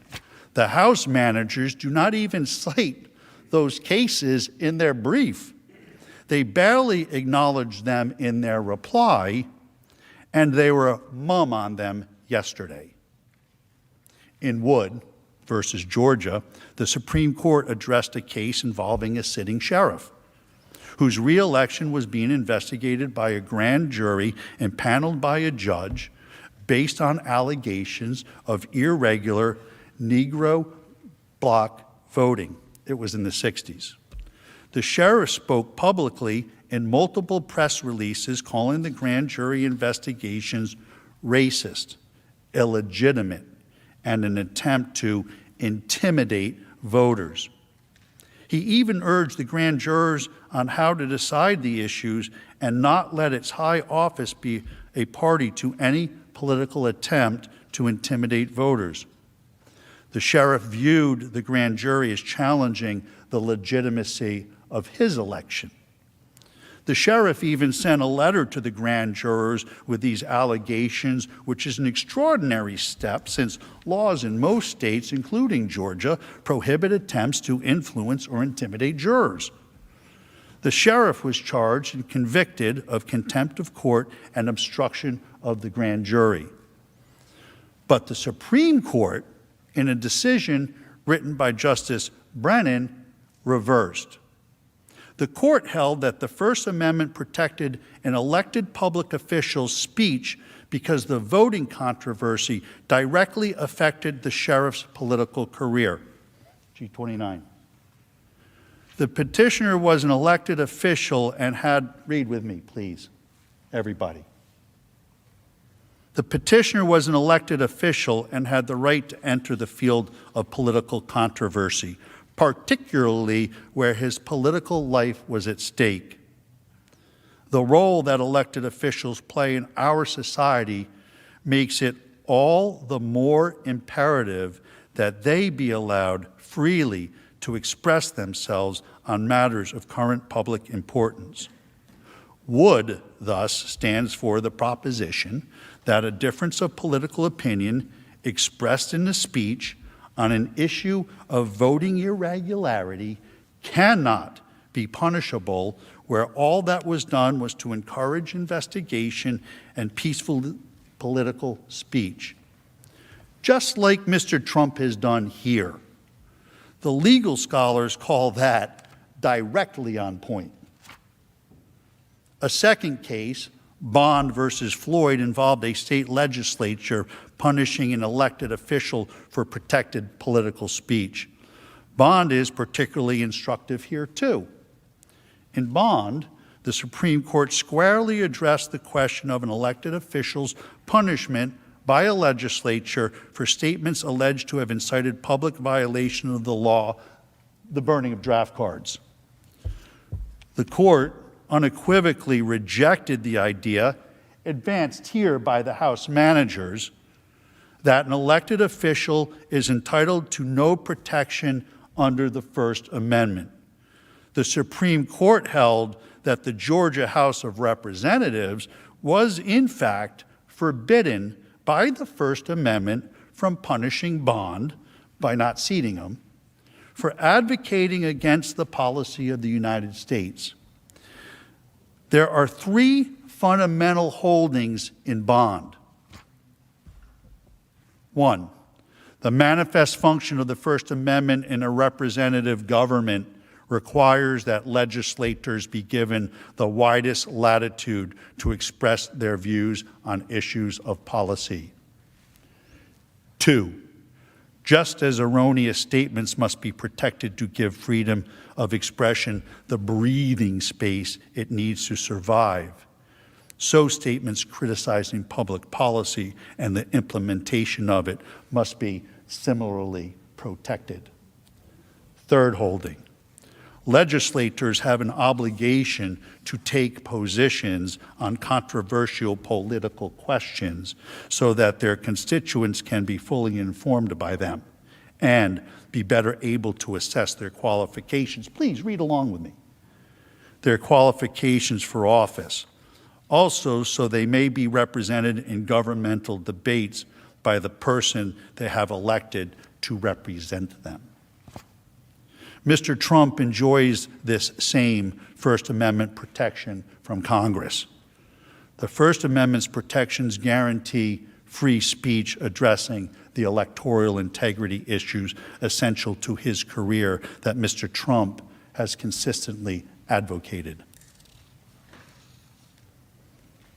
The House managers argue that the First Amendment, and I quote, does not shield public officials who occupy sensitive policy-making positions from adverse actions when their speech undermines important governmental interests. That is flat wrong. They are, in essence, attempting to treat Mr. Trump as their employee. This is not the law under Wood and Bond. Mr. Trump was elected by the people. He is an elected official. The Supreme Court says elected officials must have the right to freely engage in public speech. Indeed, the Supreme Court expressly rejected the House manager's argument in Wood versus Georgia, holding that the sheriff was not a civil servant, but an elected official who had core First Amendment rights which could not be restricted. That's Wood v. Georgia, page 395, footnote 21. The House managers do not mention Wood or Bond in the trial brief or anywhere else. Why? Why not? Because it does not fit their narrative or their story. They want to punish Mr. Trump for engaging in constitutionally protected free speech, and they do not want you to consider the issue. But you must. Question 2. Does Mr. Trump's speech deserve protection under the First Amendment? There is no doubt Mr. Trump engaged in constitutionally protected political speech that the House has improperly characterized as incitement of insurrection. The fatal flaw of the House's argument is that it seeks to mete out governmental punishment, impeachment, based on First Amendment political speech. Speech for political purposes is the kind of activity to which the First Amendment offers its strongest protection. These are bedrock principles recognized by our Supreme Court for decades. The court has stated in no uncertain terms the importance of these principles to our democratic principles. The general proposition that freedom of expression upon public questions is secured by the First Amendment has long been settled by our decisions. The constitutional safeguard, we have said, was fashioned to assure unfettered interchange of ideas for the bringing about of political and social changes desired by the people. New York Times v. Sullivan. Our First Amendment decisions have created a rough hierarchy in the constitutional protection of speech. Core political speeches occupy the highest, most protected position. Even political speech that may incite unlawful conduct is protected from the reach of government punishment. The court has said every idea is an incitement, and if speech may be suppressed when it might inspire someone to act unlawfully, then there is no limit to the state's censorial power. The government may not prohibit speech because it increases the chances of an unlawful act will be committed at some indefinite time in the future. The House managers showed you a series of tweets going all the way back to 2015 in an effort to prove incitement. All of that evidence is totally irrelevant under the constitutional definition of incitement. Brandenburg versus Ohio is really the landmark case on the issue of incitement speech. Half of the case was mentioned yesterday.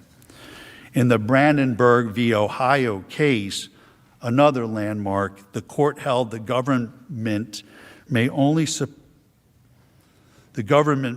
suppress speech for advocating the use of force or a violation of law if such advocacy is directed to inciting or producing imminent lawless action and is likely to incite or produce such action.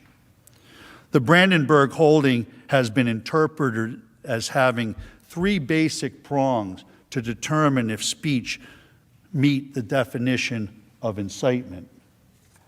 The Brandenburg test precludes speech from being sanctioned as incitement to a riot unless the speech explicitly or implicitly encouraged use of violence or lawless action. 2, the speaker intends that his speech will result in use of violence or lawless action. And 3, the imminent use of violence or lawless action is the likely result of the speech. The House managers cannot get past the first prong of the Brandenburg test. They have not and cannot prove Mr. Trump explicitly or implicitly encouraged use of violence or lawless action, period. Brandenburg requires a close examination of the words themselves. The words are either important or they're not. The House managers admitted that the incitement issue is not about the words. Why not? Because on the face of it, Mr. Trump's words are no different than the figurative speech used by every one of the senators assembled here today. If it is not about the words, but about the big lie of a stolen election, then why isn't House Manager Raskin guilty since he tried to overturn the 2016 election? The more the House managers speak, the more hypocrisy gets revealed.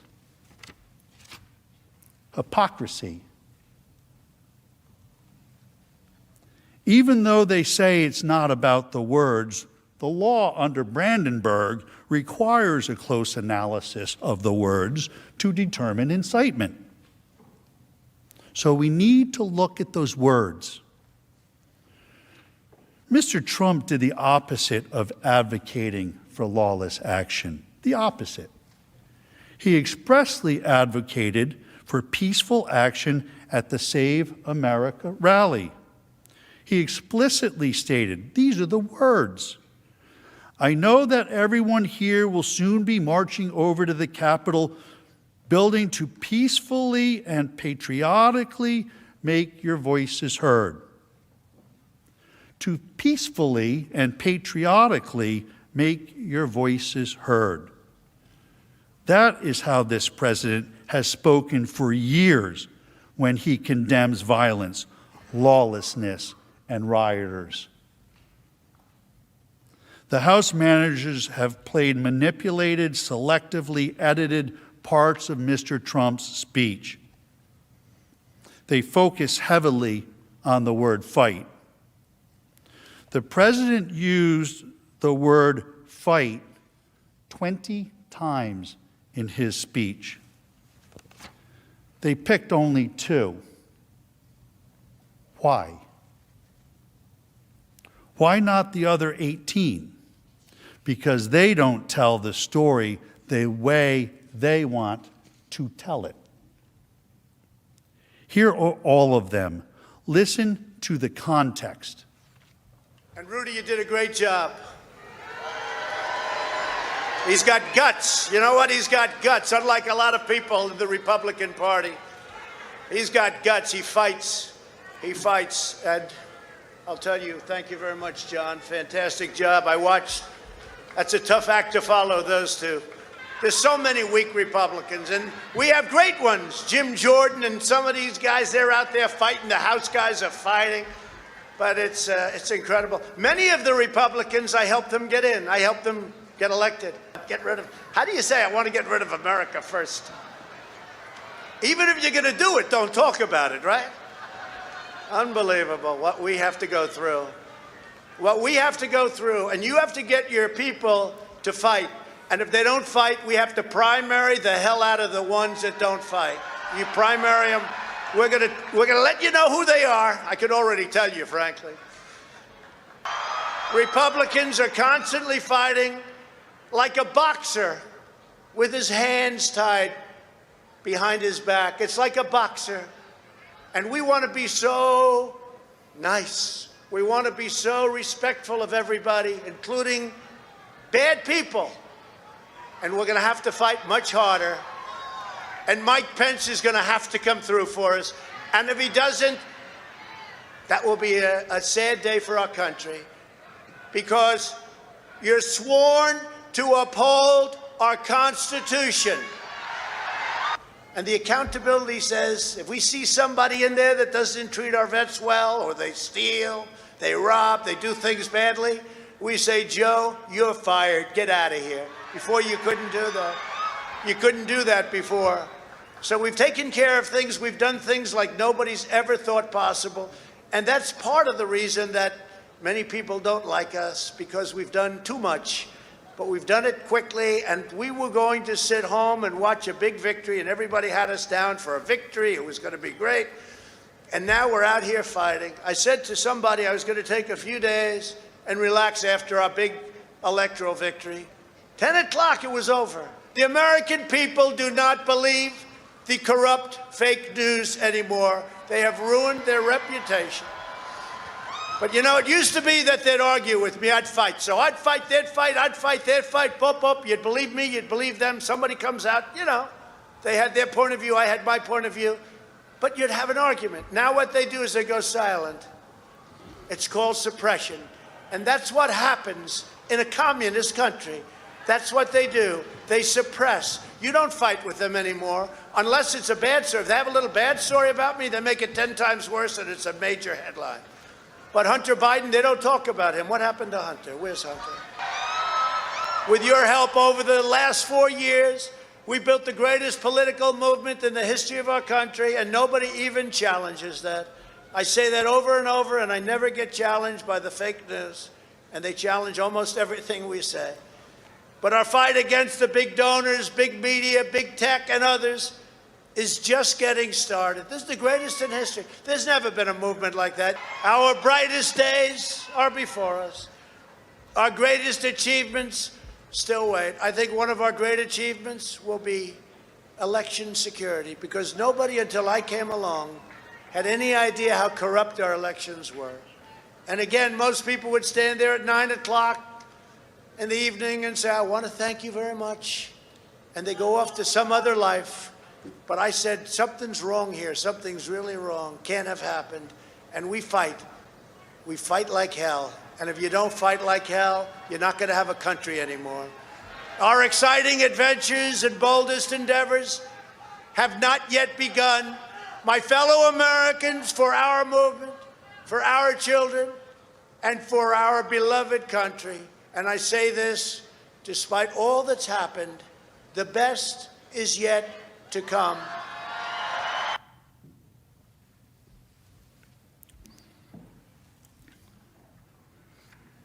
A boxer fighting with his hand tied behind his back, members of Congress fighting, Rudy being Rudy. These are the metaphorical, rhetorical uses of the word fight. We all know that, right? Suddenly, the word fight is off limits. Spare us the hypocrisy and false indignation.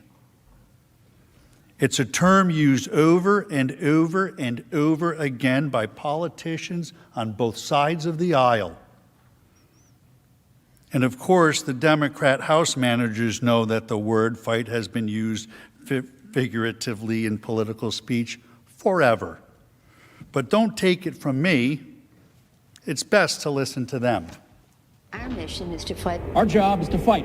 We are in a fight. We are in a fight. We are in a fight. Democrats are fighting as hard as we can. Democrats are standing up to fight. We know how to fight. We like a good fight. Democrats are going to fight like hell. We fight like hell. I'm going to fight like hell. I will fight like hell. We're going to fight like hell. I'm going to fight like hell. Fight like hell.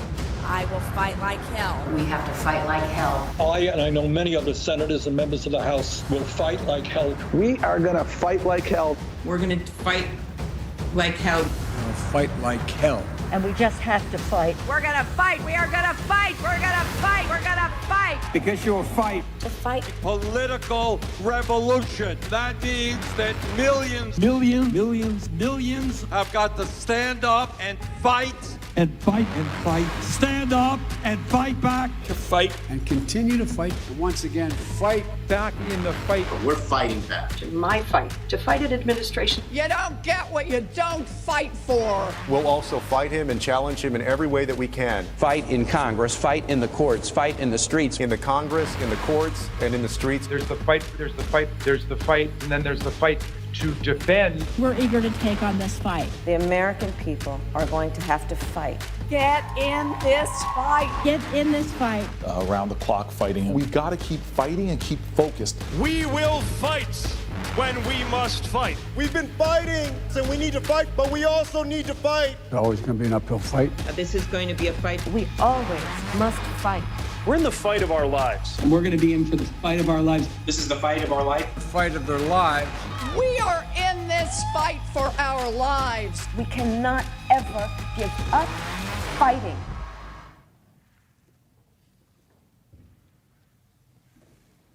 Hypocrisy.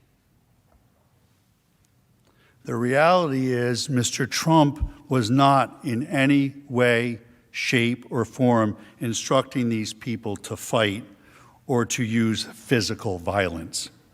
What he was instructing them to do was to challenge their opponents in primary elections, to push for sweeping election reforms, to hold big tech responsible, all customary and legal ways to petition your government for redress of grievances, which of course is also protected constitutional speech.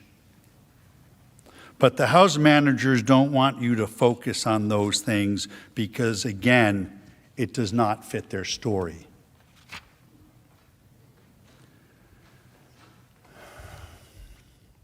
In the end, I leave you with this quote from Benjamin Franklin. Freedom of speech is a principal pillar of a free government. When this support is taken away, the constitution of a free society is dissolved and tyranny is erected on its ruins. Thank you.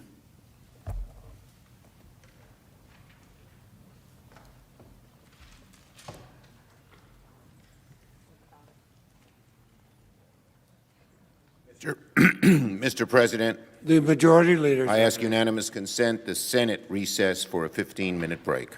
Without objection.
The Senate will be in order.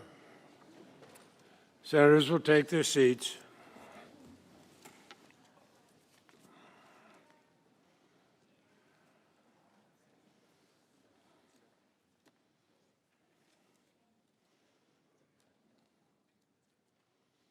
Who seeks recognition?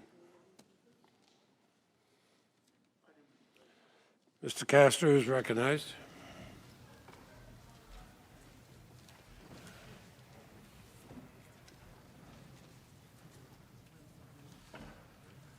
Mr. President, Mr. members Castor. of the Senate, good afternoon.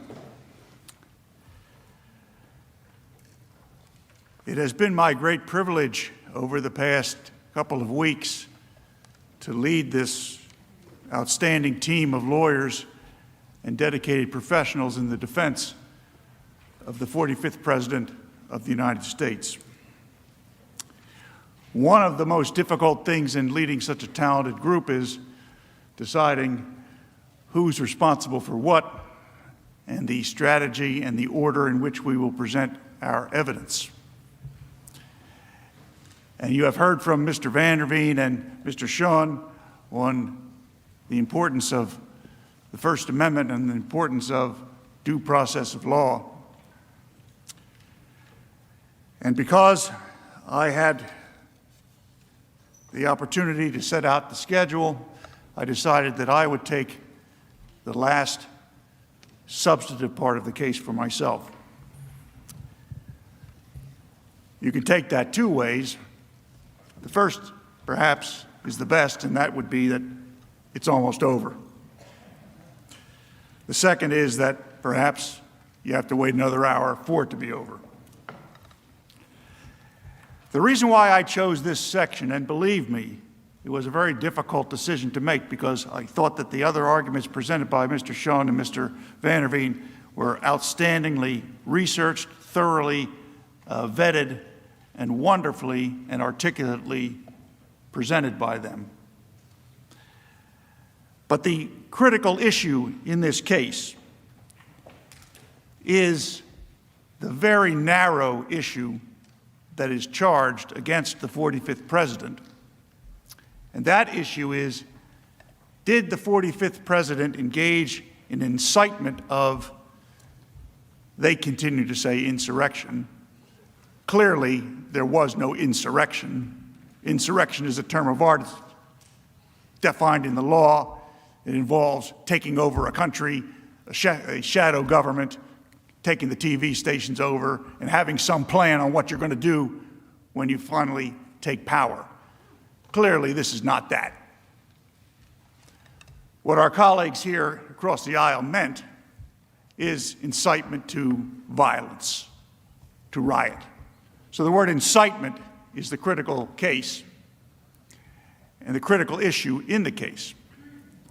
Now, the first time that you heard from us, I told you that you would never hear from our side that what happened on January 6th was anything other than horrific, and that the 45th President of the United States and his lawyers and his entire team adamantly denounce that violence by those criminals that occurred in this very chamber, this very building.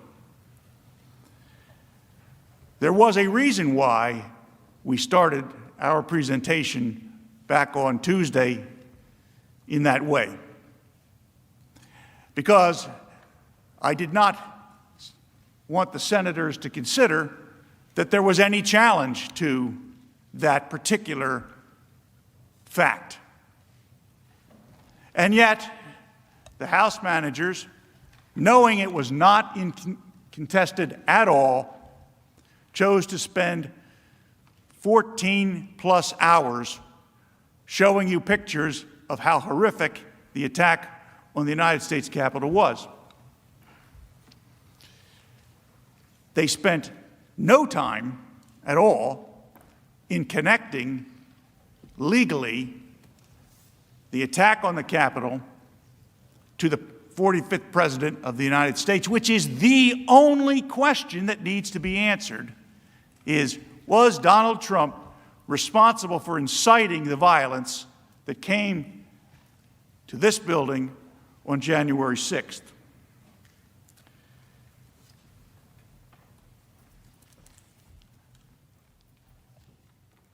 Now, by any measure, President Trump is the most pro-police, anti-mob rule president this country has ever seen. His real supporters know this. He made it clear throughout his presidency. He made it clear during the violence this past summer. He made it clear on January 6th. But politics changes things. Politics has created and interposed an element that should not be here. It has interposed the element of hatred. And the political world changes when hatred becomes part of the dynamic. As we wrote in our answer to the original charging document, and I hope that this is a phrase that lives on long after we are all departed, and that I hope someday this becomes the mantra by which all of us operate who work for the benefit of the public. That political hatred has no place in the American justice system, and most certainly no place in the Congress of the United States.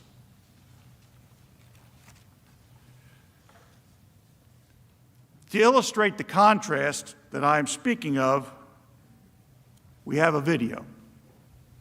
I am your president of law and order and an ally of all peaceful protesters.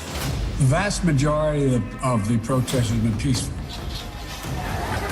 Republicans stand for law and order, and we stand for justice. I just don't even know why there aren't uprisings all over the country, and maybe there will be. My administration will always stand against violence, mayhem, and disorder. There needs to be unrest in the streets for as long as there's unrest in our lives. I stand with the heroes of law enforcement. And you push back on them, and you tell them they're not welcome anymore, anywhere. We will never defund our police. Together we will ensure that America is a nation of law and order. We were in high school, I'd take him behind the gym and beat the hell out of him. I think you need to go back and punch him in the face. Feel like punching him. We just want law and order. Everybody wants that. I want to tell you, Gorsuch, I want to tell you, Kavanaugh, you have released the whirlwind, and you will pay the price. We want law and order. We have to have law and order. Show me where it says that protests are supposed to be polite and peaceful. We believe in safe streets, secure communities, and we believe in law and order. Is there truly anyone in this chamber who disagrees with the words as spoken by President Trump on that video? Surely not. Surely not. This contrast, and in this context, I ask you to keep that in mind. My colleagues here, actually my colleague here, Mr. Raskin, hopes that you don't. They have used selective editing and manipulated visuals to paint a picture far different from this truth. Make no mistake, and I will repeat it now and any time I'm ever asked, January 6th was a terrible day for our country. The attack on this building shocked us all. President Trump did not incite or cause the horrific violence that occurred on January 6th, 2021. They know that. We know the president did not incite the riot because of his plain words that day, as Mr. Van der Veen elucidated on a few moments ago. We know the president could not have incited the riots because of the timeline of the events of that day. We heard a great deal from the House manager about their prosecutorial bona fides and their ability to analyze evidence, apply it to statutes, use timelines, and figure out what happened based on circumstantial evidence and direct evidence and testimony and forensic analysis. I can't recall any of the House managers who got up that didn't make some reference to prosecutorial bona fides. Well, I spent more than 3 decades locking up killers, and I do know a little bit about applying the facts to the law.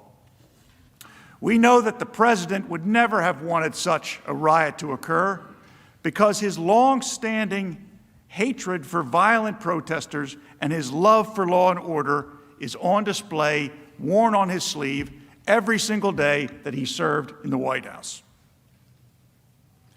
But if we're going to apply the facts to the statute, it has to be done systematically.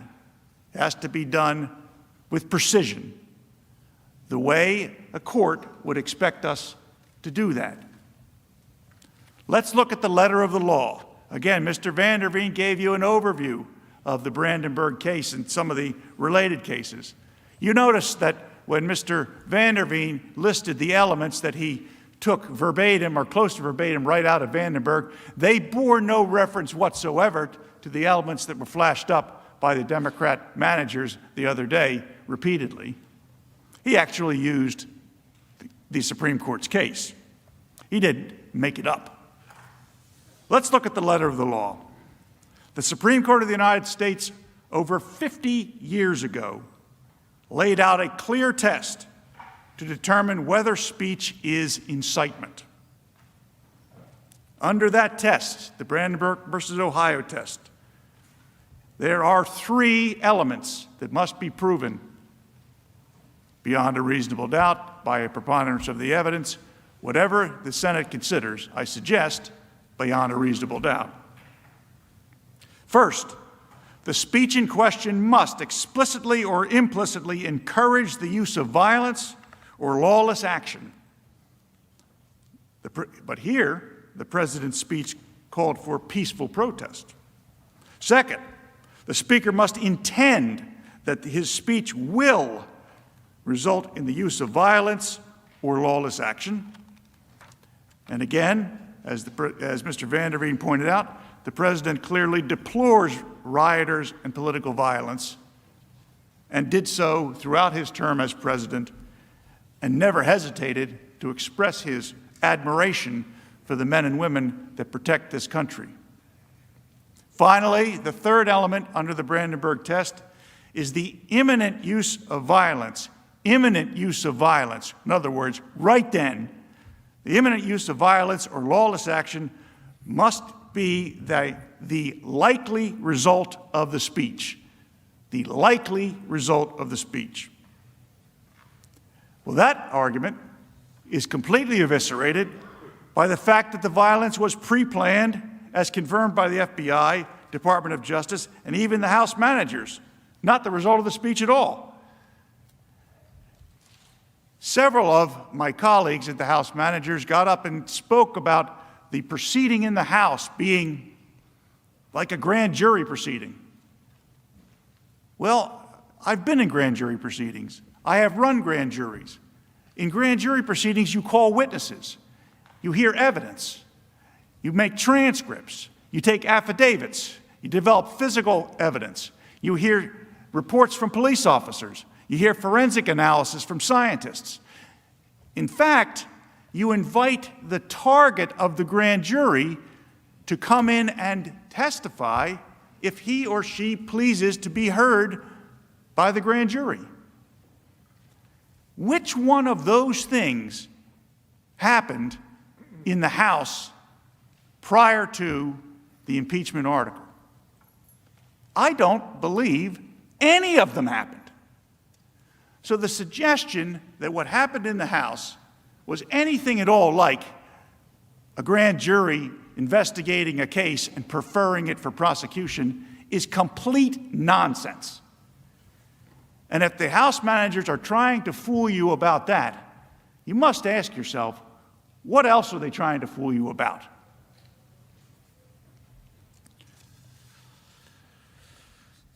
Let's look more closely at the president's speech. We have mentioned this line before, but it is so critical we need to talk about it again. The president asked that the attendees at his rally peacefully make their voices heard. I know that everyone here will soon be marching over to the Capitol building to peacefully and patriotically make your voices heard.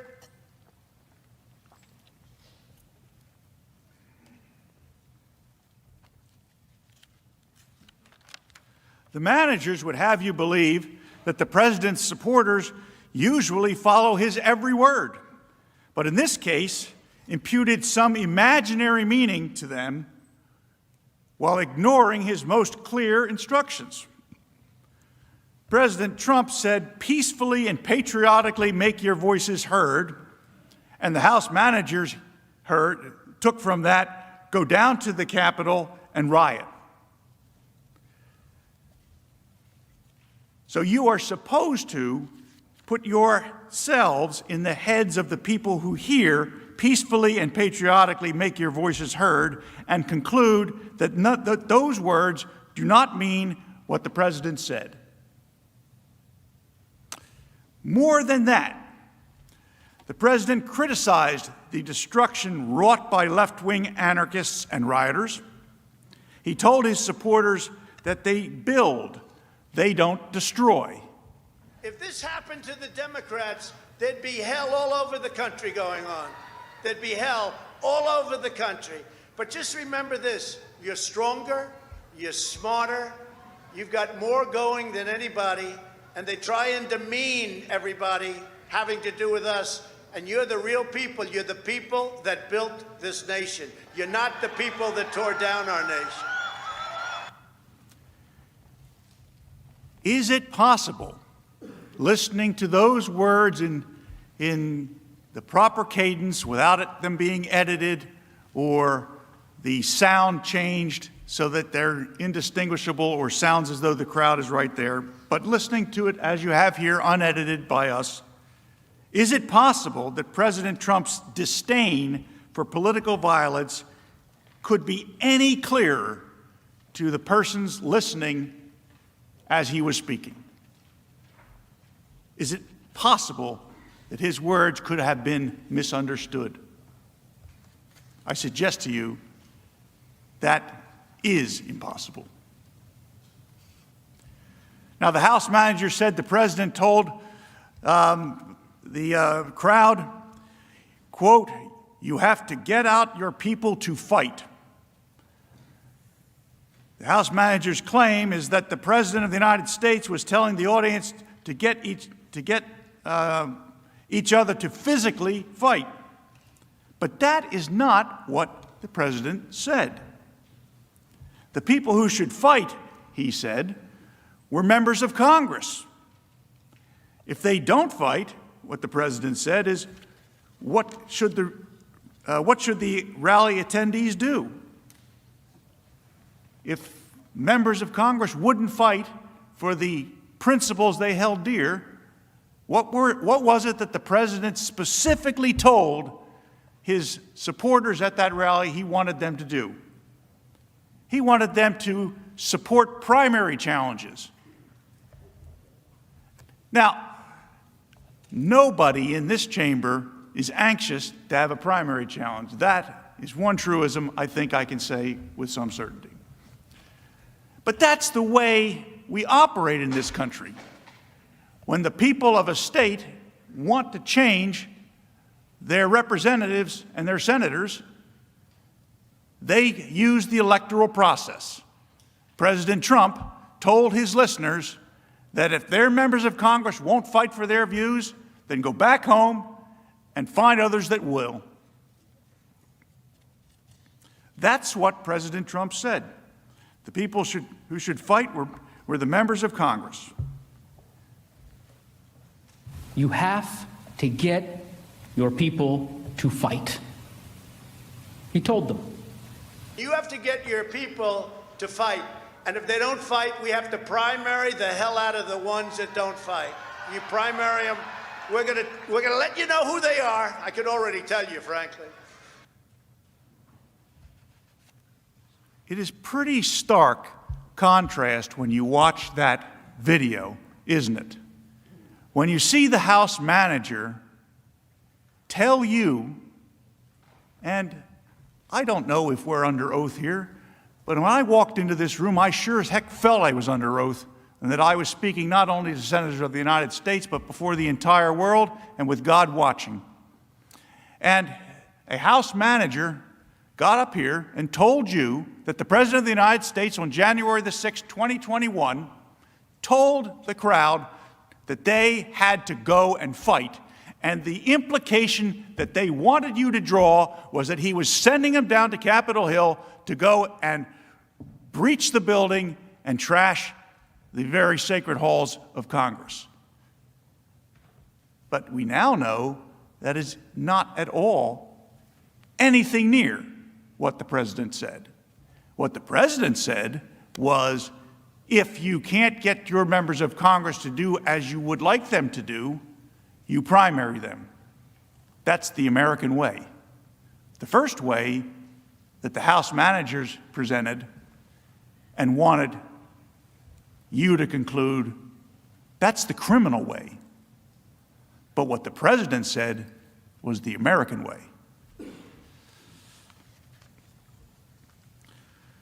Again, House managers manipulated President Trump's words.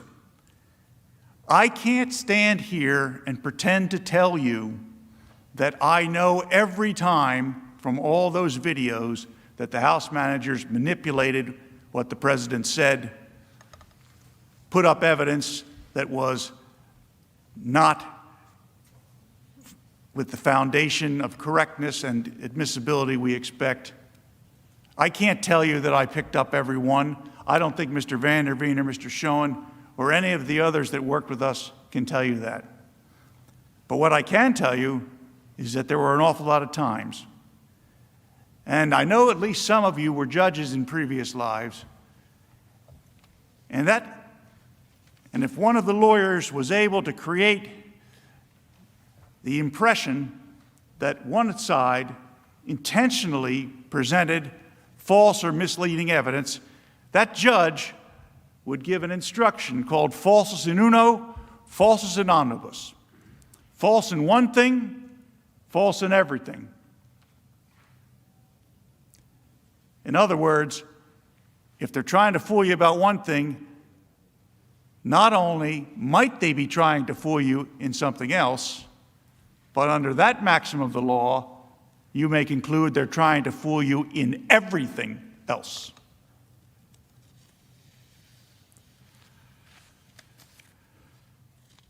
President Trump was immediate in his calls for calm and respect for law enforcement. The House managers emphasized President Trump's tweet in the 6 p.m. hour where he told crowds to, quote, go home in love and peace and remember this day.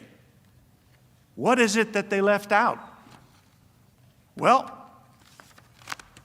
the House starts their recitation of what President Trump said as far as the aftermath of when the Capitol was breached at roughly 6 p.m. What they don't tell you and didn't tell you, and which you probably don't know because I think I'm the first one to say it in this forum, is at 2:38, President Trump urged protesters at the U.S. Capitol to, quote, stay peaceful, please support our Capitol Police and law enforcement. They are truly on the side of our country. Stay peaceful. And before we run the graphic, I just want to point out to you, President Trump's speech ended at 1:11 p.m. So at 2:38 p.m., by the time word reaches the president that there's a problem down here, he's out urging people to support the police, stay peaceful, support our Capitol Police and law enforcement. They are on the side of the country. Stay peaceful.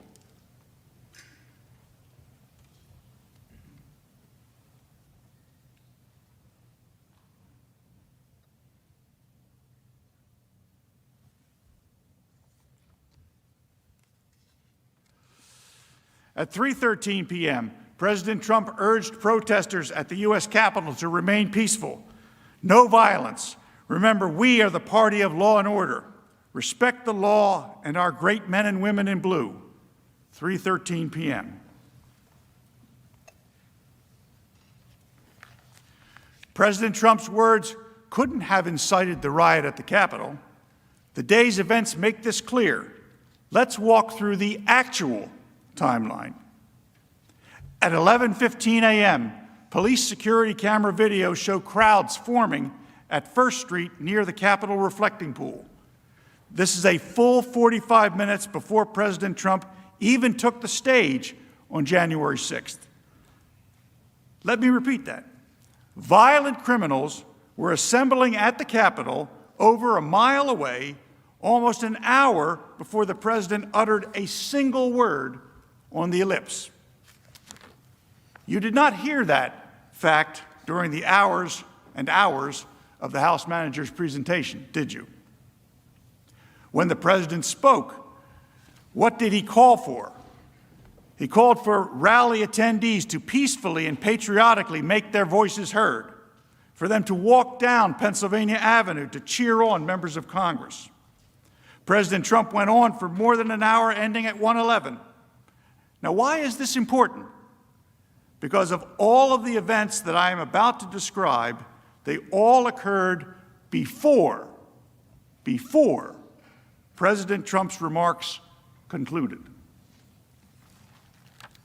At 12:49 p.m., the first barriers at the U.S. Capitol grounds were pushed over and the crowd entered the restricted area. At 11:05 p.m., Acting Defense Secretary Christopher Miller received open source reports of demonstrator movements to the U.S. Capitol. At 1:09 p.m., U.S. Capitol Police Chief Stephen Sund called the House and Senate Sergeants at Arms, telling them he wanted an emergency declared and he wanted the National Guard called. The point? Given the timeline of events, the criminals at the Capitol weren't there at the ellipse to even hear the president's words. They were more than a mile away, engaged in their pre-planned assault on this very building. This was a pre-planned assault, make no mistake, and that is a critical fact. Watch this. Does anyone in this chamber honestly believe that but for the conduct of President Trump, that a charge in the article of impeachment, that attack at the Capitol would have occurred? Does anybody believe that? It was not some sort of spontaneous decision by a bunch of, quote, protesters to go up to Capitol Hill and storm Capitol Hill. This was all planned out. How much of it was planned? How much of this was strategized ahead of time? They are getting indications, some evidence that they've seen that indicates that there was some level of planning. There appears to be premeditation. FBI internal report the day before the siege, warning of a violent war at the Capitol. The FBI issued a warning of a, quote, war at the Capitol. The FBI warned law enforcement agencies about this specific attack. Be ready to fight. Congress needs to hear glass breaking, doors being kicked in. We developed some intelligence that a number of individuals were planning to travel to the D.C. area with intentions to cause violence. We immediately shared that information. And they pushed out that information through this JTTF structure. It was immediately disseminated through a written product and briefed through our command post operations to all levels of law enforcement. The FBI says 2 pipe bombs discovered near the Capitol on January 6th were placed there the night before. New video appears to show a person suspected of planting pipe bombs near the U.S. Capitol the night before. The FBI now says the bombs were planted the night before the Capitol siege between 7:30 and 8:30 p.m. They were planted the day before. All goes to the idea of premeditation and coordination among individuals. This was a planned assault going after a castle. So to answer the question of the House manager, does anybody believe that this would have occurred but for the speech from Donald Trump? I do.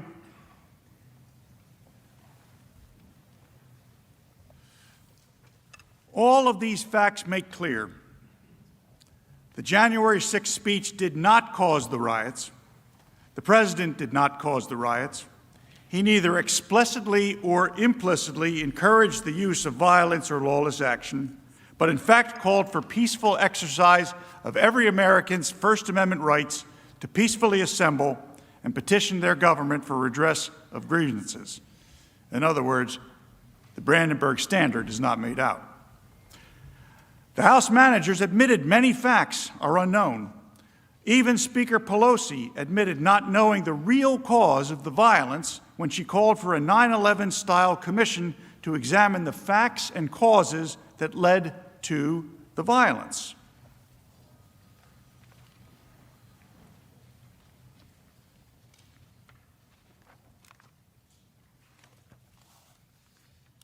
On the screen is Speaker Pelosi's call for the 9/11 Commission.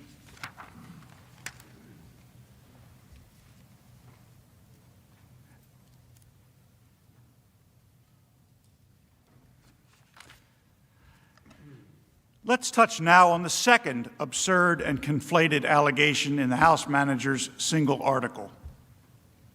President Trump's phone call to Georgia Secretary of State Ben Roethlisberger, surreptitiously recorded, by the way, included multiple attorneys and others on the call.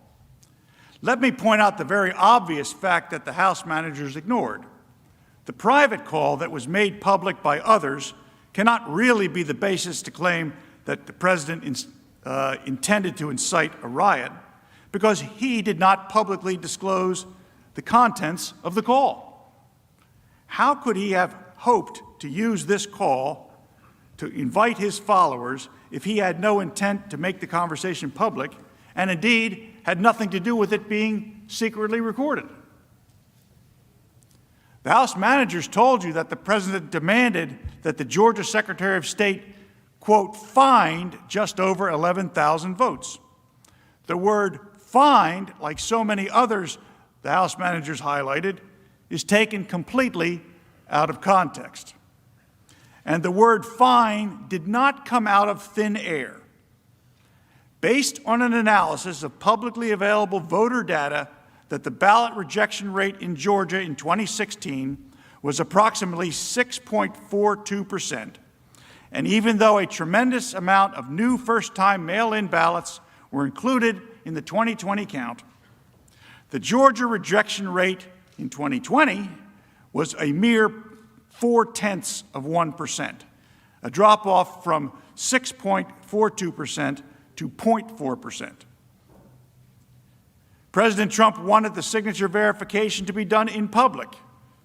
How can a request for signature verifications to be done in public be a basis for a charge for inciting a riot?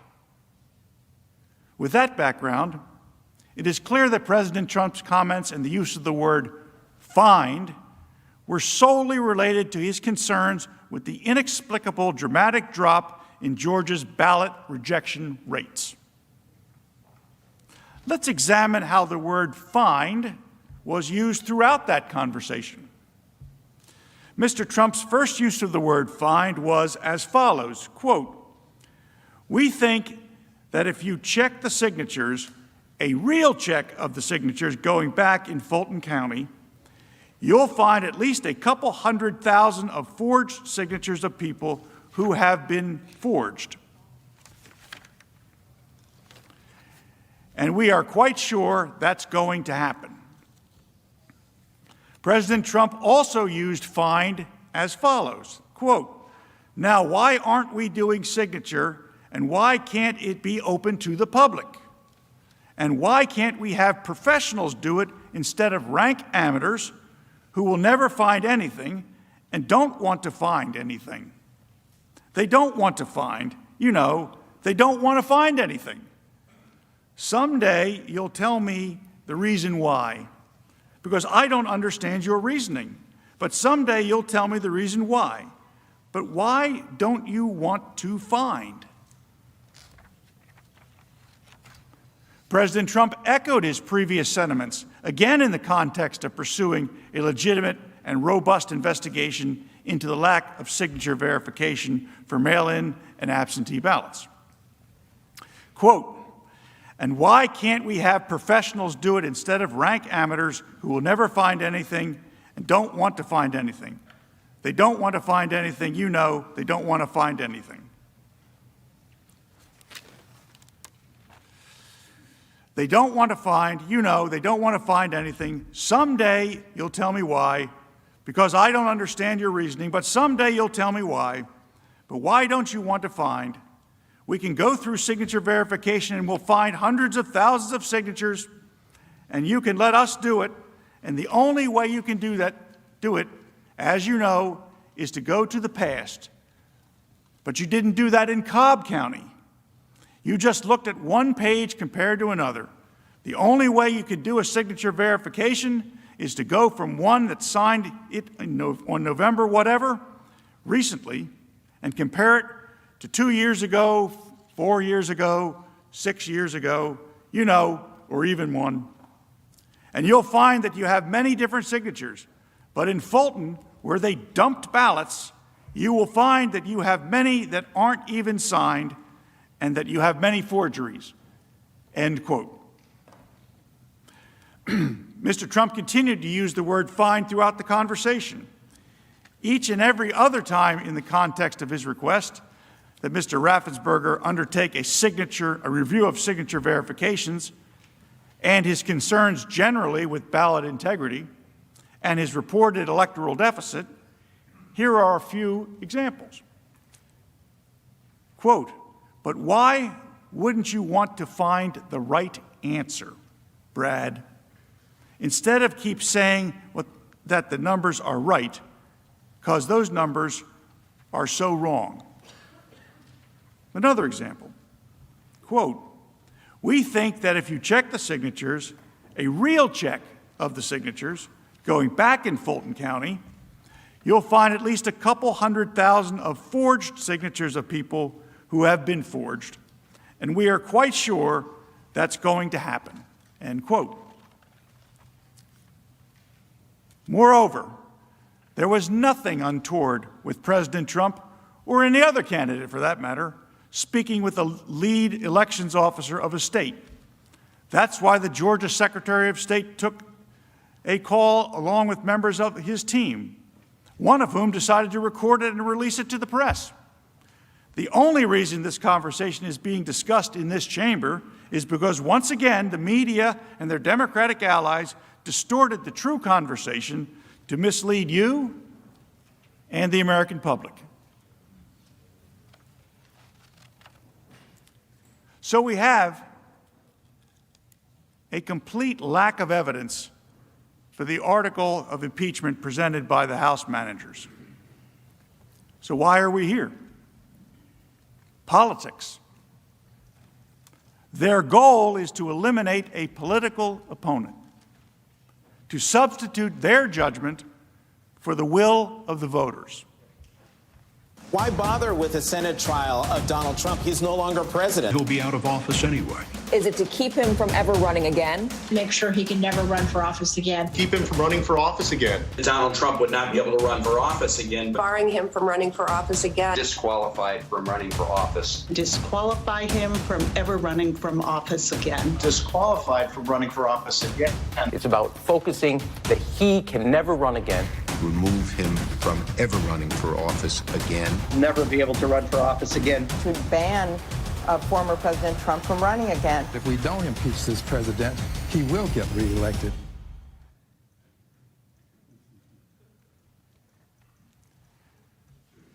The goal is to eliminate a political opponent, to substitute their judgment for the will of the voters. Members of the Senate, our country needs to get back to work. I know that you know that. But instead, we are here. The majority party promised to unify and deliver more COVID relief. But instead, they did this. We will not take most of our time today, us of the defense, in the hopes that you will take back these hours and use them to get delivery of COVID relief to the American people. Let us be clear.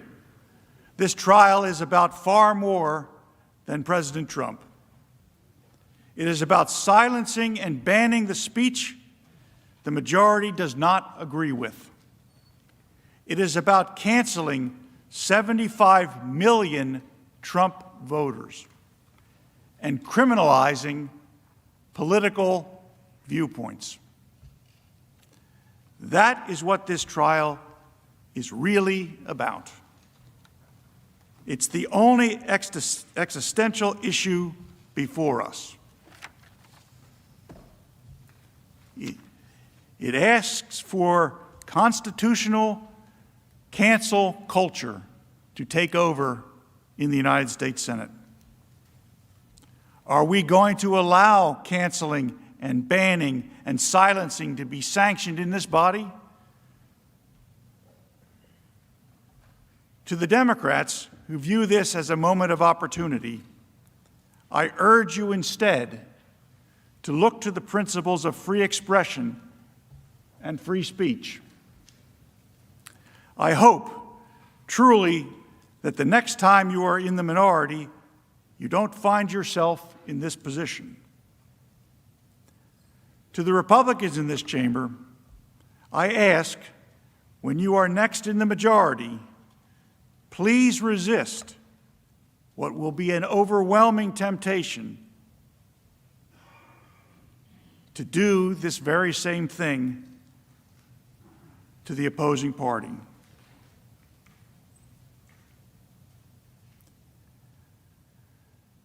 Members of the Senate, this concludes the formal defense of the 45th President of the United States to the impeachment article filed by the House of Representatives. I understand that there is a procedure in place for questions, and we await them. Thereafter, we will close on behalf of President Trump. Mr. President, we yield the balance of our time. And I ask unanimous consent. We take a 15-minute recess. Without objection, the Senate will stand in recess.